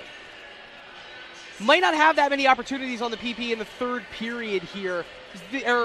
Albeit, we look good right now holding this 2-0 lead. Is there anything that you want to see different in this third period once we get to that point? I think you got to address the save that Kennedy made there with the final seconds of that second right, period. we said we would double back to this, yes. You thought I was going to forget. No, you're a goalie. Never. Let's talk goalies all day. That's right. I have no problem doing that. That save is so important for 2 main reasons. One, Kennedy, 22 shots on goal, they've been sporadic. Yes. She's gotten them in flurries, right? And that's hard as a goaltender when you can't get into a flow and you can't get consistency. So to be called upon in that scenario with a backdoor play late in the period to make that save is huge. But I think from a team and a coaching perspective, you can use that as, hey, that we're not going to get a closer warning. That's the type of goal that's going to beat us. And all of a sudden it's 2-1, right? They get another squeaker or a seeing eye, and it's 2-2. We don't want to live in that world. So let's use that as, hey, that was our warning. We're up 2-0 here. We got to play for 20 minutes. The goal here should be defense. We don't need any more goals. If we can get them, great. That doesn't mean shut down the offense, but we got to recognize everything starts from the D zone. We are not going to allow our goaltender to be left out to dry here. We're going to make sure she has support. She's going to lead the way to a win here. If we can get a third and a fourth goal, great. But what happened in the end of that second period cannot happen again. You cannot have your goaltender making tremendous saves to try and save this win here.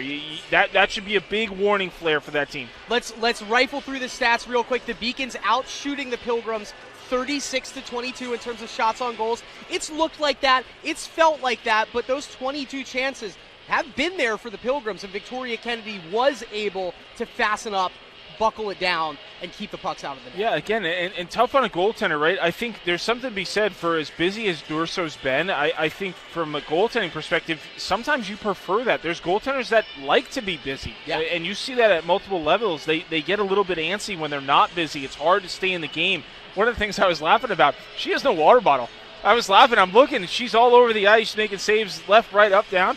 I'm thinking she's got to find a way to hydrate. She's had a busy night. She's on pace. She's going to probably Beacons have a very realistic chance here of getting maybe to 50 shots on goal. That's a really busy night. So I think it's kind of interesting with the way this game has gone, but I think ultimately they've solved Durso enough to win this game. It's got to be more defensive now, making sure your neutral zone and your D zone are the main points of focus here in the third. And talking about defense and how important the defensive presence and pressure and execution is going to be in the third period, we would be remiss if we didn't really focus in on the efforts and the play of one defenseman in particular in her sophomore season, number 25, Margot Butters, because we spent a little bit of time talking about her after the goal that she scored, which was the second goal the Beacons have scored in this contest.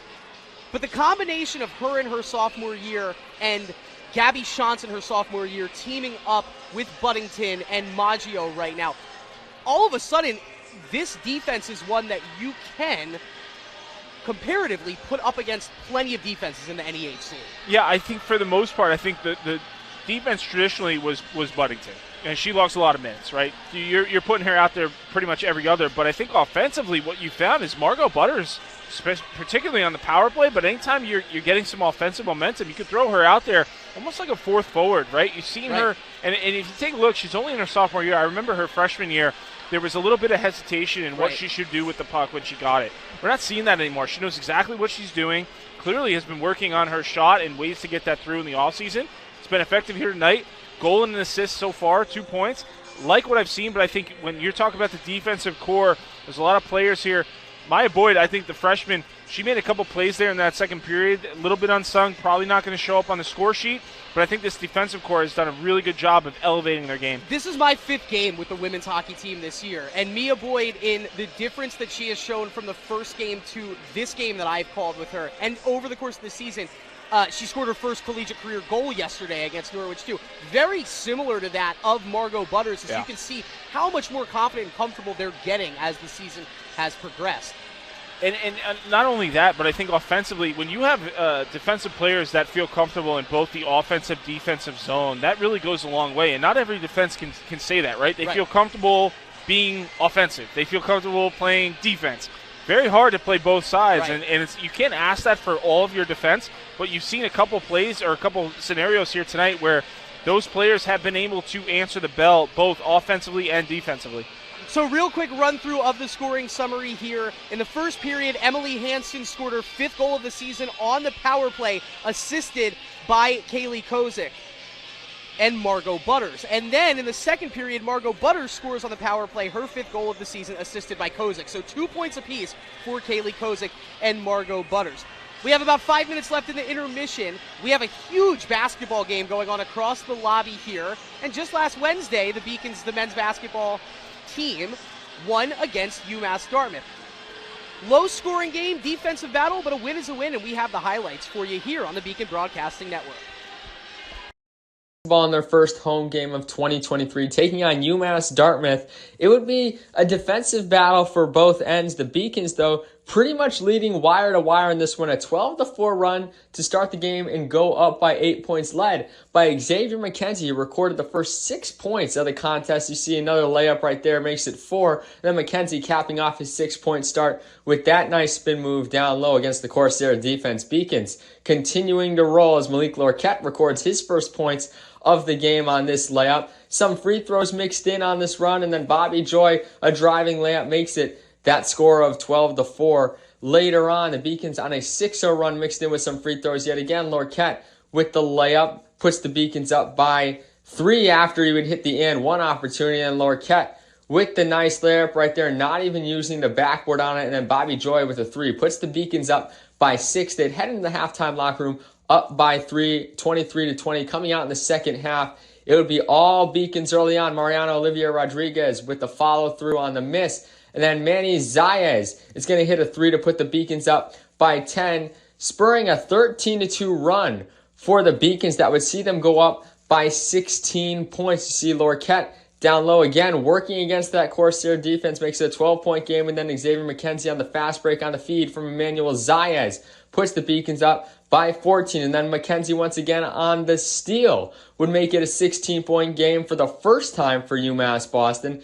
Dartmouth would respond with a bucket, and then Malik Lorquette once again down low gets the job done, and the Beacons are going to end up winning this one by 10. Did you see Emmanuel Zayas as UMass Dartmouth creeps back into this game? It's a 9-point game, but Zayas puts the dagger in this one. Beacons go on to win this one 57-47, winning their 8th consecutive game. It ties the longest win streak in program history, matching the 1984-85 squad.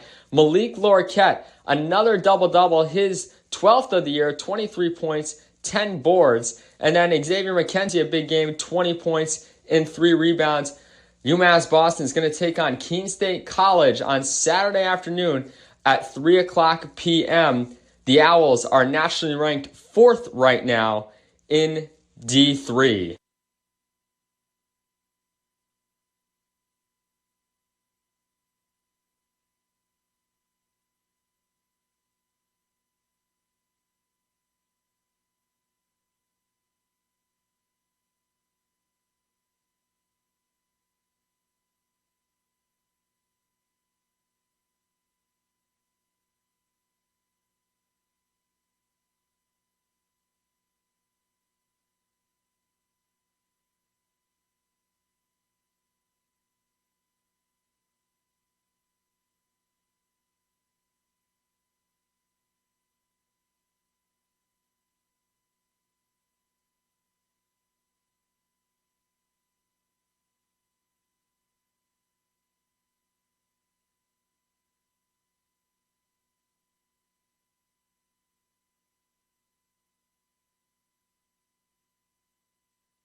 Well, welcome back into the press box. High atop the Edward T. Berry Ice Rink, Chris Del Sordo, Matt Meisenbacher delivering the action for you. The Beacons leading the NEC College Pilgrims 2-0 as we head in to period number 3. New England College 4-11-1 on the season. UMass Boston 6-9-1. The Beaks vying for their 7th win. The Pilgrims needing to ramp it up this third period to avoid their 12th loss. It's another face-off win for NEC. And so, Matt, what that means is that we're equal, dead even with face-offs 40 minutes into this hockey game, 25 face-off wins apiece. Sydney Leonard on the puck for the Beacons. She slides it back to Hannah McDougall. Good early sustained pressure here for the Beaks in the opening seconds of this first period. Riefler on the doorstep. It's deflected in front and carried out of trouble by Haley Cross. And Matt, it is lovely to see number 7, Haley Cross, back onto the ice. She was the one that left first with 6 minutes left in the second period. And as you mentioned that, look who else is coming back for NEC. Back onto the bench is Casey Kelly. Casey Kelly. So they've gotten both players back, both of which we thought might be out for the rest of the game, are now looking like they're going to be back here for the third. I feel like it's once you get into that dressing room, it's all it takes is then having your teammates come back in. Breakaway cramp and a glove save from Sean D'Urso. She's had plenty of opportunities to show off the leather, and she does it yet again. 37 saves now for D'Urso. Cramp a lefty, coming in, all alone. All she has to do is flip to her backhand. D'Urso is already committed. She could go low. She could go medium, she could go high.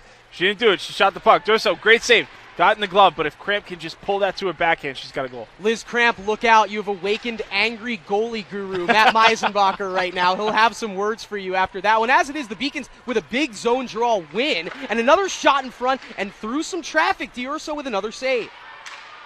Borski loses it. Kozik has it. She already has 2 assists today. Maybe trying to light the lamp here for the Beaks. Kozik comes off. Hansen fighting forward in the corner. Looking towards the top, and that one was deflected on its way to Claire Giuliano. Giuliano couldn't touch it cleanly, and Crapaldi has to skate all the way back to the backboards to keep this one alive. We have a flurry of extra students and crowd coming into the ice rink now as we're underway here in this third period. It's a busy day here on Beaconville. Huge crowd in the gymnasium for the basketball conference against Keene State College, and now a really full gym, really full ice rink here as the Beacons are trying to close out the Pilgrims for this, their 7th win of the season. Henningsen Brown doing everything she can to get the puck off of Cassie Kelly, and Kelly looking no worse for the wear there for the Pilgrims as she was able to slide that puck past. Now she's pestered by Wilbert behind her own net and is able to spin, but pass it to no one in particular. Butters on it first. Butters wheels it back around to Crapaldi, but Crapaldi's pass is deflected, and look out, it's a breakaway for Vincent. Michaela Vincent. Shot, and she pings! Wow, Liz Cramp on this end, and now Michaela Vincent hits the crossbar. She beat Victoria Kennedy, but Kennedy remains with a clean sheet. That 23rd shot of the contest, the most dangerous one so far for NEC, but we are still at a 2-0 game. Michaela Vincent, the closest she could ever get without scoring. Yeah, the senior forward out of Spring, Texas, rang it right off the crossbar clean. Had Victoria beat for sure. And I don't know, a couple inches, that's barring in, I think. Haley Cross loses it to Allie Riefler. The Beacons now thanking their lucky stars that this score is still 2-0.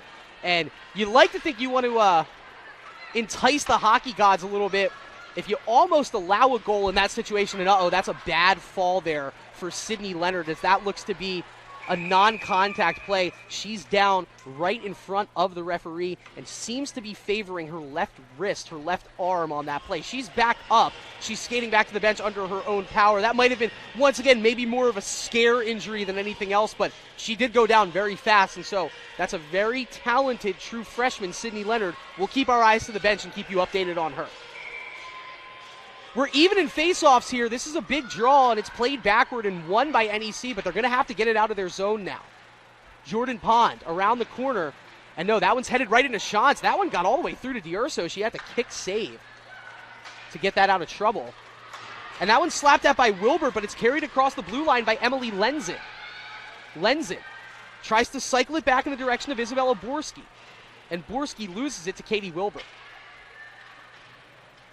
Nothing really there in the build-up play for NEC, Matt. Once they get it into their offensive zone, it seems like their best opportunities have been happening in transition. Yeah, and their forecheck just hasn't really been good here tonight. I think the Beacons have had a relatively easy time. The puck there. Riefler and Wilbert worked a two-man play that almost led to a wide-open shot for Riefler. Instead, Wilbert couldn't get it over to her. And the Beacons opting to change their forward lines now. Kaylee Kozik, she just walked onto the ice for the Beaks. Carried it into the zone before it got taken back out into neutral ice, and that's a bad turnover, but Hansen, the hustle, gets it back onto the stick, and now it's a 3-on-3. Kozik towards the middle in the direction of Liz Cramp, couldn't get the stick to it.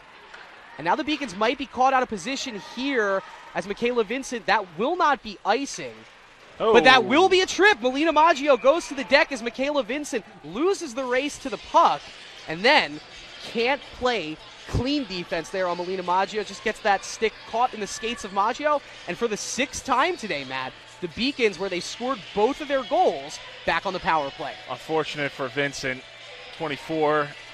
Had a chance to make it a one-goal hockey game, ringing off the post, and then I think it was her next shift. Now takes a tripping penalty, puts the Beacons in a prime position here. If you can get up by 3, you've got to really like your chances to win this game. Hockey is a fickle sport, huh, Matt? You're a centimeter away from making it a 2-1 game, and now it might be your centimeter that makes it a 3-0 game. Comes and goes that easily, yeah. And yet you guys all love it. You keep running back to it. I know you hockey players. That's what makes it great. Cramp sends that one in. It got through D'Urso, and she had to hurry to drop down and cover that puck, as that looked to be Emily Hansen fighting for maybe goal number 6. Instead, D'Urso gets down and covers it in time.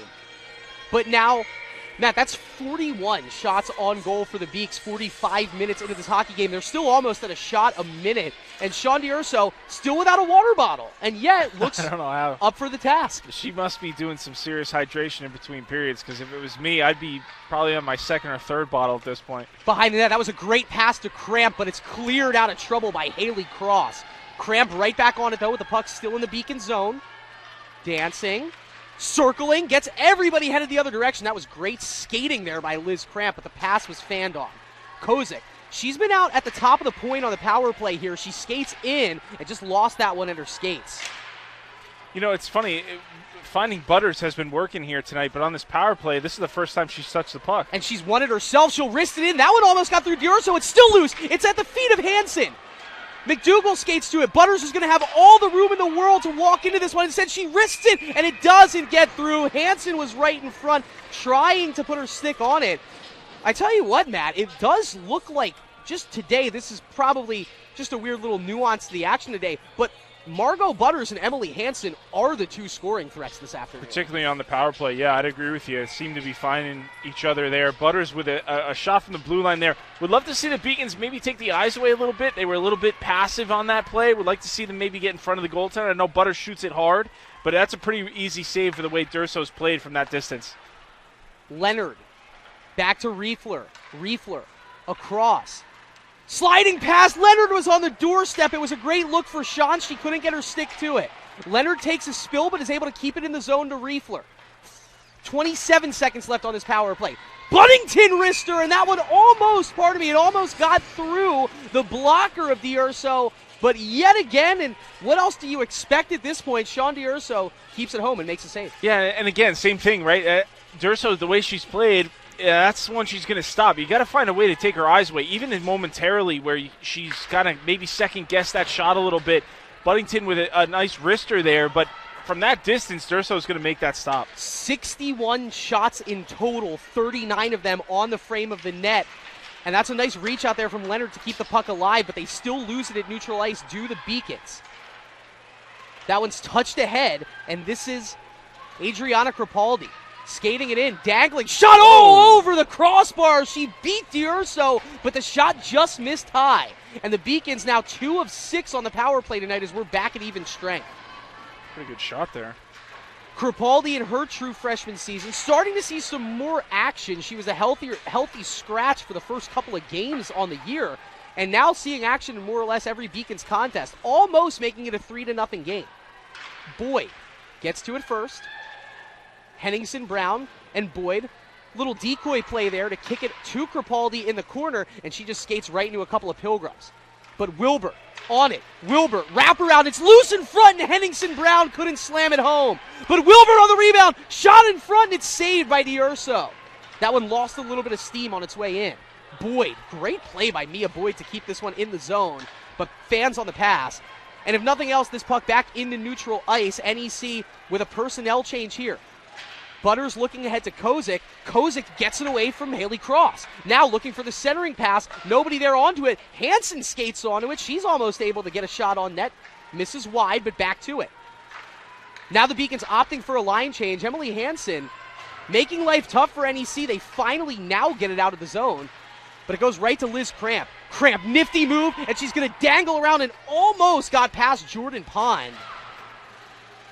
We've seen a lot of Liz Cramp today, Matt, out sort of on the perimeter of this Beacons offense. Hasn't quite been that goal-scoring, playmaking threat right in front of the net. She's been around. For me, it's always the skating with her. I think, again, I said it earlier, for me, the fluidness of her skating stride is something that she can really utilize. She's had a couple opportunities. I think the problem for her, don't forget, she was in on a semi-breakaway there, but the problem for her is just finishing. And that's something that if she can find that, if she can combine her skating with the ability to finish some of these plays, she can really rack up the points. Liz Cramp, to her credit, 23 points in her collegiate career. Did score her second goal of the season last night. 8 career goals, and so she still is a finisher. And what does that even say about how talented Liz Cramp is? If the one thing we notice, hey, sometimes she doesn't finish around the net. She's one of the best Beacons. I think she's got all the necessary ability offensively. It's just some of the times she gets these opportunities, and her percentage in terms of opportunities versus points is probably not where she wants it to be. Beacons carry that one across the blue line, the length of the ice, and it didn't lead to anything. And now the puck in neutral ice. It's picked up by Sydney Leonard. Chopped at. Kozik trying to keep it in the zone. Instead, Olivia Lindbergh spinning through some trouble. Skating on in. Kennedy rises up. Almost had some trouble corralling it back into the glove there. But ultimately a rather easy save. It will be an offensive zone draw for the Pilgrims. The Beacons finally starting to distance themselves from NEC a little bit in the face-off department. They have 28 to the Pilgrims 25 at this point in the contest. Well, you're the face-off guy, and this is a big draw here. In-zone defense. And it's won by the Pilgrims. Yep. Let's see, first touch there. First play was great from Crepaldi. It keeps the puck away from being sent in on net. And now Emma Webster, nifty job, dangling around a couple of Pilgrims and getting it out of the zone. Now it's out of reach of Crepaldi. No icing on the play, and Henningsen Brown giving chase against Ella Iwinski. Trying to find Kaya Rodriguez with a cross-ice pass there, but that's going to go for icing, and so it didn't look like NEC was able to get that change off. Might be a big opportunity here for the Beacons to put this one away. There's just something about the way this game is sitting right now, Matt, where we're 50 minutes in, and the Beacons have all these shots, over 60 shots, 41 shots on net, but yet the score is 2-0, and NEC creating chances in their own right. There's just a feeling that this game has that NEC still has something to say about the conclusion of this contest. I'd agree with you. I think this next goal is really everything in the game. I think if the Beacons could go up 3, they've got to like their chances to win, and if they give one up and it's 2-1, I think you're going to see a little bit of panic. You're going to see an NEC team that all of a sudden has a ton of confidence. Well, Kozik doing some yeoman's work there, having to drop back to the defensive end to dispossess the player from the puck. That's a great defensive play from Kate Devlin. I'm not quite sure what Emily Hansen wanted to do there, but she did not get it done as she's dropped at neutral ice. The puck does scurry over to Kozik. Kozik trying to get around Bella Borski. Borski takes a spill and loses at the chop of the puck. Kozik now. The Beacons have a player out of position. Borski's back up, though. The puck back to Margot Butters, keeping it in. That got deflected. Cramp was the closest to it. She couldn't put a stick onto it. And charging back the other way is Kate Devlin for NEC. Emily Hansen, great play at neutral ice just to bleed some more time off this clock.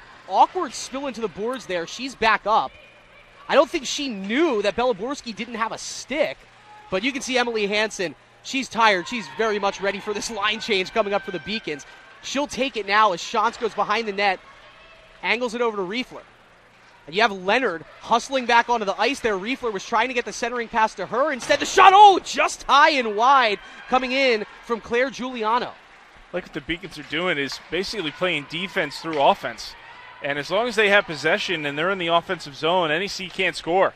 And so we talked a little bit about that in the second intermission, how important focusing on the defensive side of the puck this was going to be. But I think they've kind of flipped that, altered it a little bit just by the fact that they've possessed and spent a lot of the time in this period in the offensive zone. Eyes on that cross-ice pass there for Hannah McDougall. It doesn't get to her, and so now Olivia Lindberg, who has been basically the entirety of the Pilgrims' offense today, puts another hard shot in from the point. It got deflected by Schatz. Now is losing a dangerous opportunity, but Gabby Schatz back onto it. She'll hand it off to Isabella Henningsen-Brown, and here comes IHB down the left side board. Nice play stepping in by Emily Lenzen. Haven't called her name enough today. One of the senior big goal-scoring contributors for the Pilgrims. Just hasn't been around the action enough. Big hit taken there by Henningsen-Brown as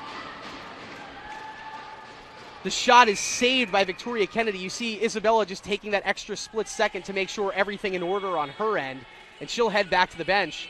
That save for Victoria Kennedy, her 24th of the evening, and that goes right on pace with what you said. The goal is, the mark is 30 shots a contest. I think a much more traditional performance out of Victoria Kennedy, whereas Sean Durso, still without that water bottle, Matt, still standing on her head and only 2 goals past her so far. Yeah. And you know what? I think tale of two tapes, right? You have Kennedy, who the play has been sporadic, but when she's been called upon, she's made the saves. And you have Durso, who's basically been under duress for the majority of this game. So 2 different ways to play net, and quite frankly, both have been effective. I don't think either goaltender you could really fault, particularly obviously Kennedy, but particularly Durso. I know she's down 2-0, but a lot of these saves have really kept her team in it. It's a pretty long bus ride back to Henniker, New Hampshire, and I think it's going to be a rather pleasant one for Sean Durso, regardless of what the final score is going to be for NEC. There's going to be plenty of pats on the back, and she's flirting with a 50-save performance tonight, regardless of how this game ends. Now, I'm obviously speaking out of turn there. I've never played goalie at the college level. It might be a miserable bus ride, but you got to think she's going to feel confident in what she did out there on the ice today. Yeah, but my guess, regardless of the way this ends up, is she'll feel good about the way she played. She would very much like her team to come back and make it that much better with a W. Then it makes it a phenomenal bus ride back up to Right, then you're Henniker, really New Hampshire. happy. Yeah, exactly. Well, officially looking at the numbers, Matt, now the difference in offense is now officially prevalent.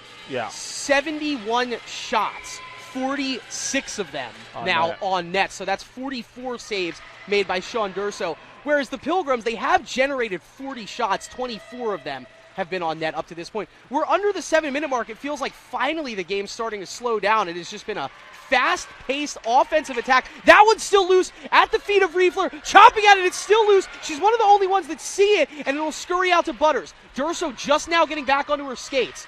McDougall to Butters. Butters, that one got through everybody, and the save was made for D'Urso. Our scoreboard is behind there. That's now her 45th save of the afternoon and 46 as that one gets deflected, and she covers it up. Butters almost had her second goal of the game there. A quick wrister. I like the way she just let that go. And you're exactly right. You mentioned it. I don't think Durso saw it until the last second. Got the pads down in a hurry. Covered that 5-hole, was able to make that save. But I don't think initially when that puck was released, she saw it. Now, this might be too much of an X's and O hockey point for me to make, so I'm going to put this in front of you and see what it says. It looks like Sean Durso has had to deal with too often tonight one of her own teammates accidentally screening her on those shots in from the point, whereas you want to credit the Beacons for generating the screens, whereas it might just be her own defense failing in their geography on the ice. Yeah, it's a great point. You know, as a defenseman, I think you got to make a decision, right? Anything from distance, get out of the way. You've got to assume your goaltender's making that save. So the best thing you can do is just get out of the way. Don't try to do too much. When they're in close is when you can try to block shots and get in the way, because obviously the goaltenders have a little bit more difficult time when it's in close. But you're exactly right. Something from distance there, especially with Margot Butters, who can really let it fly. Just get out of the way. Let your goaltender try to make the stop. Once again, Olivia Lindberg on the puck and sending a shot in on net. Individually, she is near 10 shots. I believe that is her 9th in this contest. It was deflected before it got in through anybody. And let's see now the Beacons going with the line change. It's the top line, quote-unquote, in terms of Wilbur, Kozik, and Cramp. They're on the ice right now, and can the Beacons do what you talked about a couple minutes ago, Matt, and play some more defense through offense? They haven't been able to do it in the first 10 seconds of this shift. McCamish trying to send it in. Go for it. Sorry. Yeah, I was going to say, you're about 3/4 of the way through this period, right? So I think now, with 5 minutes left, you adjust your game plan a little bit. Whoa, that puck. Go for it. Yeah, handcuffed Kennedy there. That was a little bit closer than she wanted it to be. But I think from this point, right, now it becomes, okay, you go into what a lot of teams would call a 1-2-2. So you get to the red line, dump it in, and force this NEC team to go 200 feet, and basically you have to go through all 5 players too. We're not really going to forecheck that hard. We're basically saying, hey, we're giving you everything you want to do on the breakout. We're just going to clog the neutral zone and clog our own zone, make it very difficult for you to break in with any type of speed. Here's Riefler. She has plenty of speed in her own right. Reeling around the right end shot, and it's saved by D'Urso, and the rebound save is there as well. McDougal charging in hard behind her, and Riefler tried to beat her 5-hole, and it looks like Sean D'Urso, that's the one place you're not going to get a puck past her this thing. Yeah, just another good save. And again, no rebound, right? There was a trailer there. You know, that might be one where if she gives up a rebound, ends up in the back of the net, but we've seen it most of tonight. Her rebound control has been spot on. Wheeling it behind the net here, taking her time with it, is Allie Riefler. Webster in the middle, and that's deflected. Nifty play there by Cassie Kelly. She kind of just threw her stick out there, and that puck hit the middle of the shaft of the stick and works as a deflection. But we're down to 4.5 minutes left here. And Riefler almost in reach of that Leonard pass, but it will be called for an icing and all that for us to take that long skate back in front of Victoria Kennedy. You know, one of the things NEC might consider is taking the time out here. You got 4:30 left on the clock. You're down by 2. You've got an instant in-zone possession, right? You're already in the zone. You don't have to worry about the breakout. They're not going to take it. I would think about it, though, and trying to draw something up because, again, if you can get one here, it'll do wonders for the momentum and the mentality of your team. Beacons win a face-off. They're outdrawing NEC 35-30, so not by any means a huge gap, but they do have the advantage. And there you go. They'll dump it in, go for the change here. And they do send in Katie Wilbert on the forecheck now, but it's kicked out of trouble by Adriana Crepaldi. But it goes right to the skate of Meadow Gilchrist. Her pass across to Lindbergh, that was her 10th shot of the afternoon. Lenzen finally getting into the offensive flow. She had a good opportunity there. Her shot might have been deflected. It missed wide to the left. Now Crepaldi with Henningsen Brown behind her. Crepaldi going to shoot high off the body of Sean D'Urso. That is the 49th save on the 51st shot on goal for the Beacons made by Sean D'Urso. Henningsen Brown trying to deliver the hit. I think she took the worst bit of that contact. And the Pilgrims are able to get it out of the zone, but with nothing to be had offensively. Instead, they'll take a defensive line change here, and Kaylee Kozik skates after that just to pester Haley Cross's life that much more. Butters back onto it. 3 minutes, 15 seconds on a running clock here. The Beacons 6-9-1, vying for win number 7 on the season, and looking to go above 500 in the NEHC. A win would put them to 5-4-1 in conference. Rodriguez crunched off at the corner by Giuliano. It looked like she read the angle right, but that's just too much contact. And with just 3:01 left to go, you don't want that, Matt. It's going to be a 2. It's a tough call. It's going to be a 2. Are they walking her back to the box? Yeah. They are. Beacons are. So, yeah, that's a tough call. You don't want to be on the PK. Now, granted, the Beacons have only been tested twice on the PK. They looked great both times objectively. But 3:01 left on the clock, that's pretty symmetrical with, you got to assume, you're going to be playing a man down the rest of the way because once this power play ends, pretty safe to say that the goalie will have been out by then. Yeah, I would agree. You know, and a tough call there. For me, I thought that was kind of just incidental. That's just the way the play was going. I didn't see a ton of interference there, but referee saw enough to call a penalty. I thought that the problem was the actual check that was made because of when they got there at the same time. Big save by Kennedy through some bodies. She's able to reach out with the glove, whereas they called interference, which means she didn't get there at the right time. That's not what that play looked like. I want to maybe credit Giuliano for being where she was supposed to be. I don't think that was a I don't want to say fair call, but the right call. I don't know what the word would be, but I don't think Giuliano committed enough of an infraction there to be sitting in the box right now. As it is, you'll obviously take it if you're NEC. And let's see if they can just get something on net. Michaela Vincent, she was the closest any Pilgrim was today. She pinged off the crossbar very early in this third period. couldn't get anything there. And the Beacons, very stellar job, smooth sailing the first 45 seconds of this penalty kill. Liz Cramp reaching back and taking care of business, clearing the zone. That's huge, right? Get it clear. 5 new players on the ice. Go with your fresh unit. Oh, turnover here. Kozik skates onto it. The little shoulder shake. Shadow just misses it high as Kaylee Kozik had options there. She tries to beat Sean Durso high, couldn't do it, and we're back the other way. Rister kind of deflected on the way in from Vincent. Save made from Kennedy. Kozik this time slaps at it for the clear. And another solid-looking penalty kill for the Beaks here in the closing minutes of this contest. 1:37 on a running clock. Ella Awinski ahead to Haley Cross. Margot Butters right onto it and wastes no time showing off that big shot of hers. Gets it through everybody and back again for the Pilgrims. Shantz comes on for Butters after that shot. Now Wilbert trying to puck handle it through some traffic for Kelly. And that's a penalty on the backside of the play as the penalty is drawn by Cassie Kelly. Why do you take that in that situation? But Katie Wilbert, let's not focus on that. Let's focus on Katie Wilbert just doing the dance, some nifty moves, a little dangle, and it led to a frustration penalty against the team captain, Cassie Kelly. Yeah. You hear how hard she just slammed the penalty box door. She's mad at herself. Yeah, and probably looked at that scoreboard one too many times and saw 0, and the next shift just kind of went out and thought, too much frustration. I got to do something. Yeah, right? Frustration overload a little bit, I think, is all you've got going on there. That you got to like where you're at now if you're the Beacons. So that eliminates the remainder of that power play. You're going to play 4 aside. You got a minute 17 here. This is pretty simple. You should, especially at home, you should be able to find a way to win this game with a minute 17. Really not a ton NEC can do except just try to pull something out of the way back of the playbook. Sydney Leonard wins the faceoff, and now 8 seconds left until the Beacons will move into a power play. And that's a lovely place to have the puck deep in your own zone offensively when you get that extra skater. And they almost just blew all of that and turned it over, but Lenzen couldn't get onto it. D'Urso has to come all the way out and cover it up, and now the Beacons will play a man up the rest of the way. We have been dangerously skating around some broadcasters' jinxes here. Big time. I talked about how Emily Lenson has been having a rather quiet night. She was almost walking into a breakaway opportunity against Victoria Kennedy. Big time. And that's the one thing you can't do, right, is if anything away from our blue line, you can do whatever you want in the zone, but on the blue line, get it away from the blue line. We don't want any odd man rushes. Buddington through traffic. It was loose at the skates of Riefler, and she just couldn't reach back onto it in time.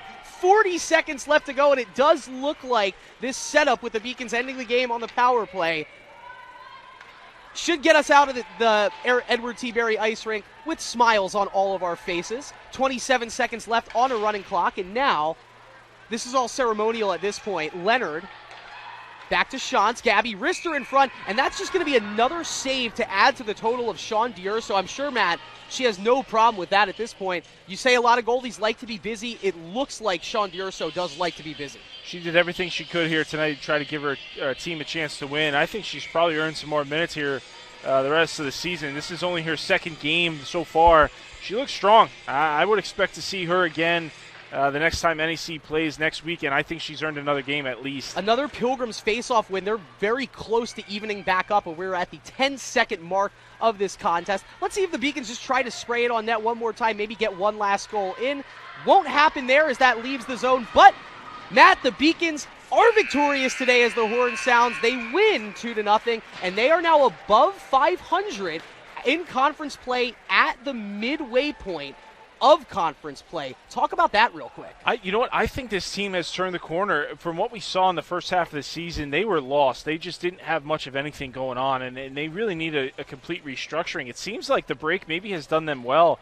Like what we saw last night against Norwich, you got to like what you saw here tonight. A 2-0 shutout for Kennedy. She really clearly made every save she needed to, but some of them were really timely, and I think you're looking at a Beacons team that's kind of turned the corner here. They seem pretty confident in the product they're putting on the ice. The Beacons team, which all of a sudden now has a bit of a dynamic duo situation going on in net between Kennedy and then the rising up-and-comer, the freshman, Leah Bosch. Yeah, I think with the shutout here tonight, she's probably distanced herself a little bit. She's made some good stops and really made it pretty difficult for NEC. They were having to come up with some creative plays just to generate some offense. But I think more importantly, this team looks like they've got a little bit more confidence than what we saw, and confidence goes a long way.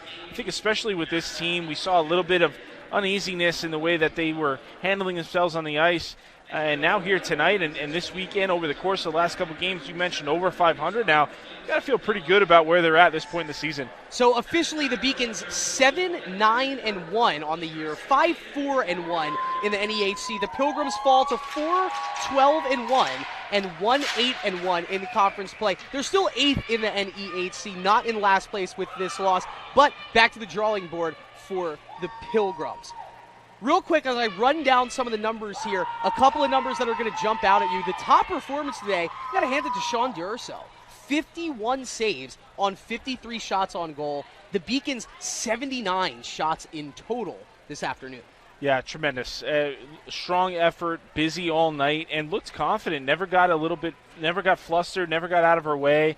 I don't think you can falter on either goal, and I think you've got a goaltender in NEC that you maybe didn't know you had before this game. All right, folks, stick with us. We are going to take a microscopic break. We will be right on back. We're just going to finalize the numbers here, and when we come back, one final cherry on top for tonight's win. But the Beacons are victorious. They beat the NEC Pilgrims 2-0 and move to 7-9-1 on the season. We'll be right back to close it all out on the Beacon Broadcasting Network.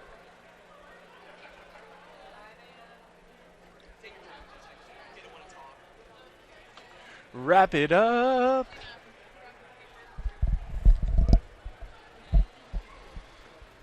Thank you.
And we rejoin you here high atop the Edward T.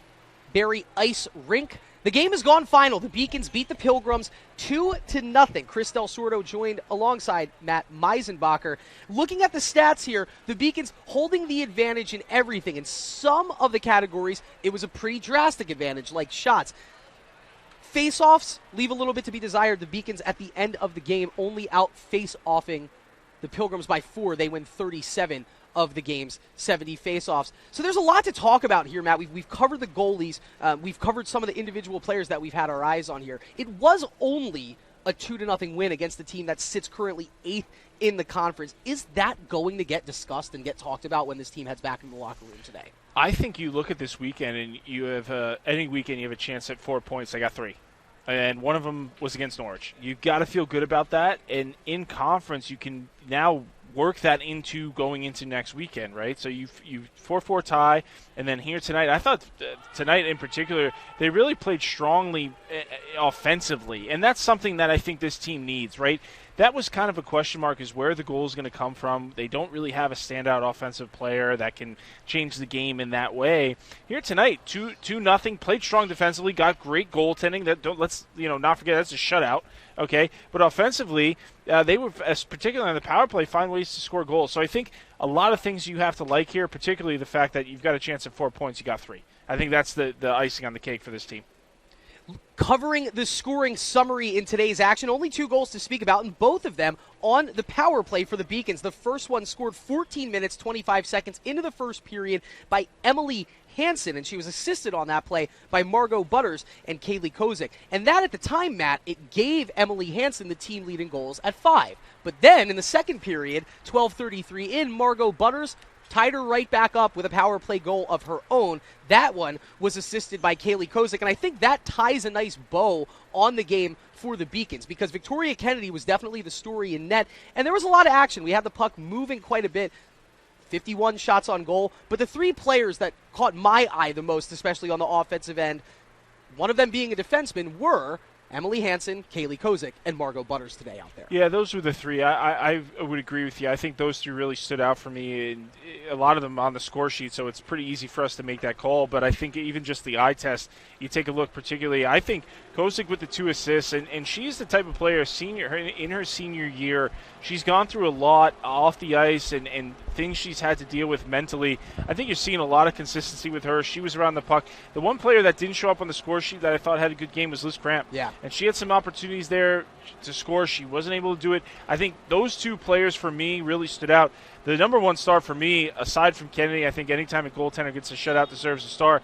But I think for me is Margot Butters. And having somebody on the power play that can do that and get a heavy shot through and score, allow the forwards to maybe pick up a rebound or get a deflection is huge. So I think there's a lot of things. I think the Beacons coaching staff is going to review this tape and really like some of the things that they've seen that they can build upon and utilize moving forward. It'll be a road trip up the coast next weekend, Matt, and 2 games with 4 points on the table, 2 more juicy opportunities to leave a rink with 4 points. First, it'll be a trip all the way up to Gorham, Maine, where they'll take on the Wolves of USM Friday night, and then coming back down the coast where they will play Salem State, a team that they beat 4-0, a team that hasn't yet won a game in NEHC play this season. You got to take both of those home. You do, and this is the type of weekend where you can build off it now, right? You got 3 next weekend. You're looking for another 3, possibly 4. All of a sudden, you find yourself climbing those conference rankings, and that's any season you go into, it's really all about conference play. So I think the Beacons like where they're at and have an opportunity to get even more next weekend. The Beacons still in 6th place in conference play, but depending on what happens with William Smith today, they might be able to jump up to 4th place, and that would be lovely to see. And I think that will do it for us. It's been a fun Saturday afternoon of hockey, but there's a lot more going on today in Beaconville, so let's get us out of here. For our producer, Michael Vesci, for our graphics operator, Elena Albano, for our lead camera, Gina Albano, and for our phenomenal color commentator and goalie of the year, Matt Meisenbacher, I'm Chris Del Sordo. Guys, thanks so much for hanging out with us. The Beacons are 7-9-1 after this 2-0 win. Have a great rest of your weekend. If you're going somewhere, get there safely.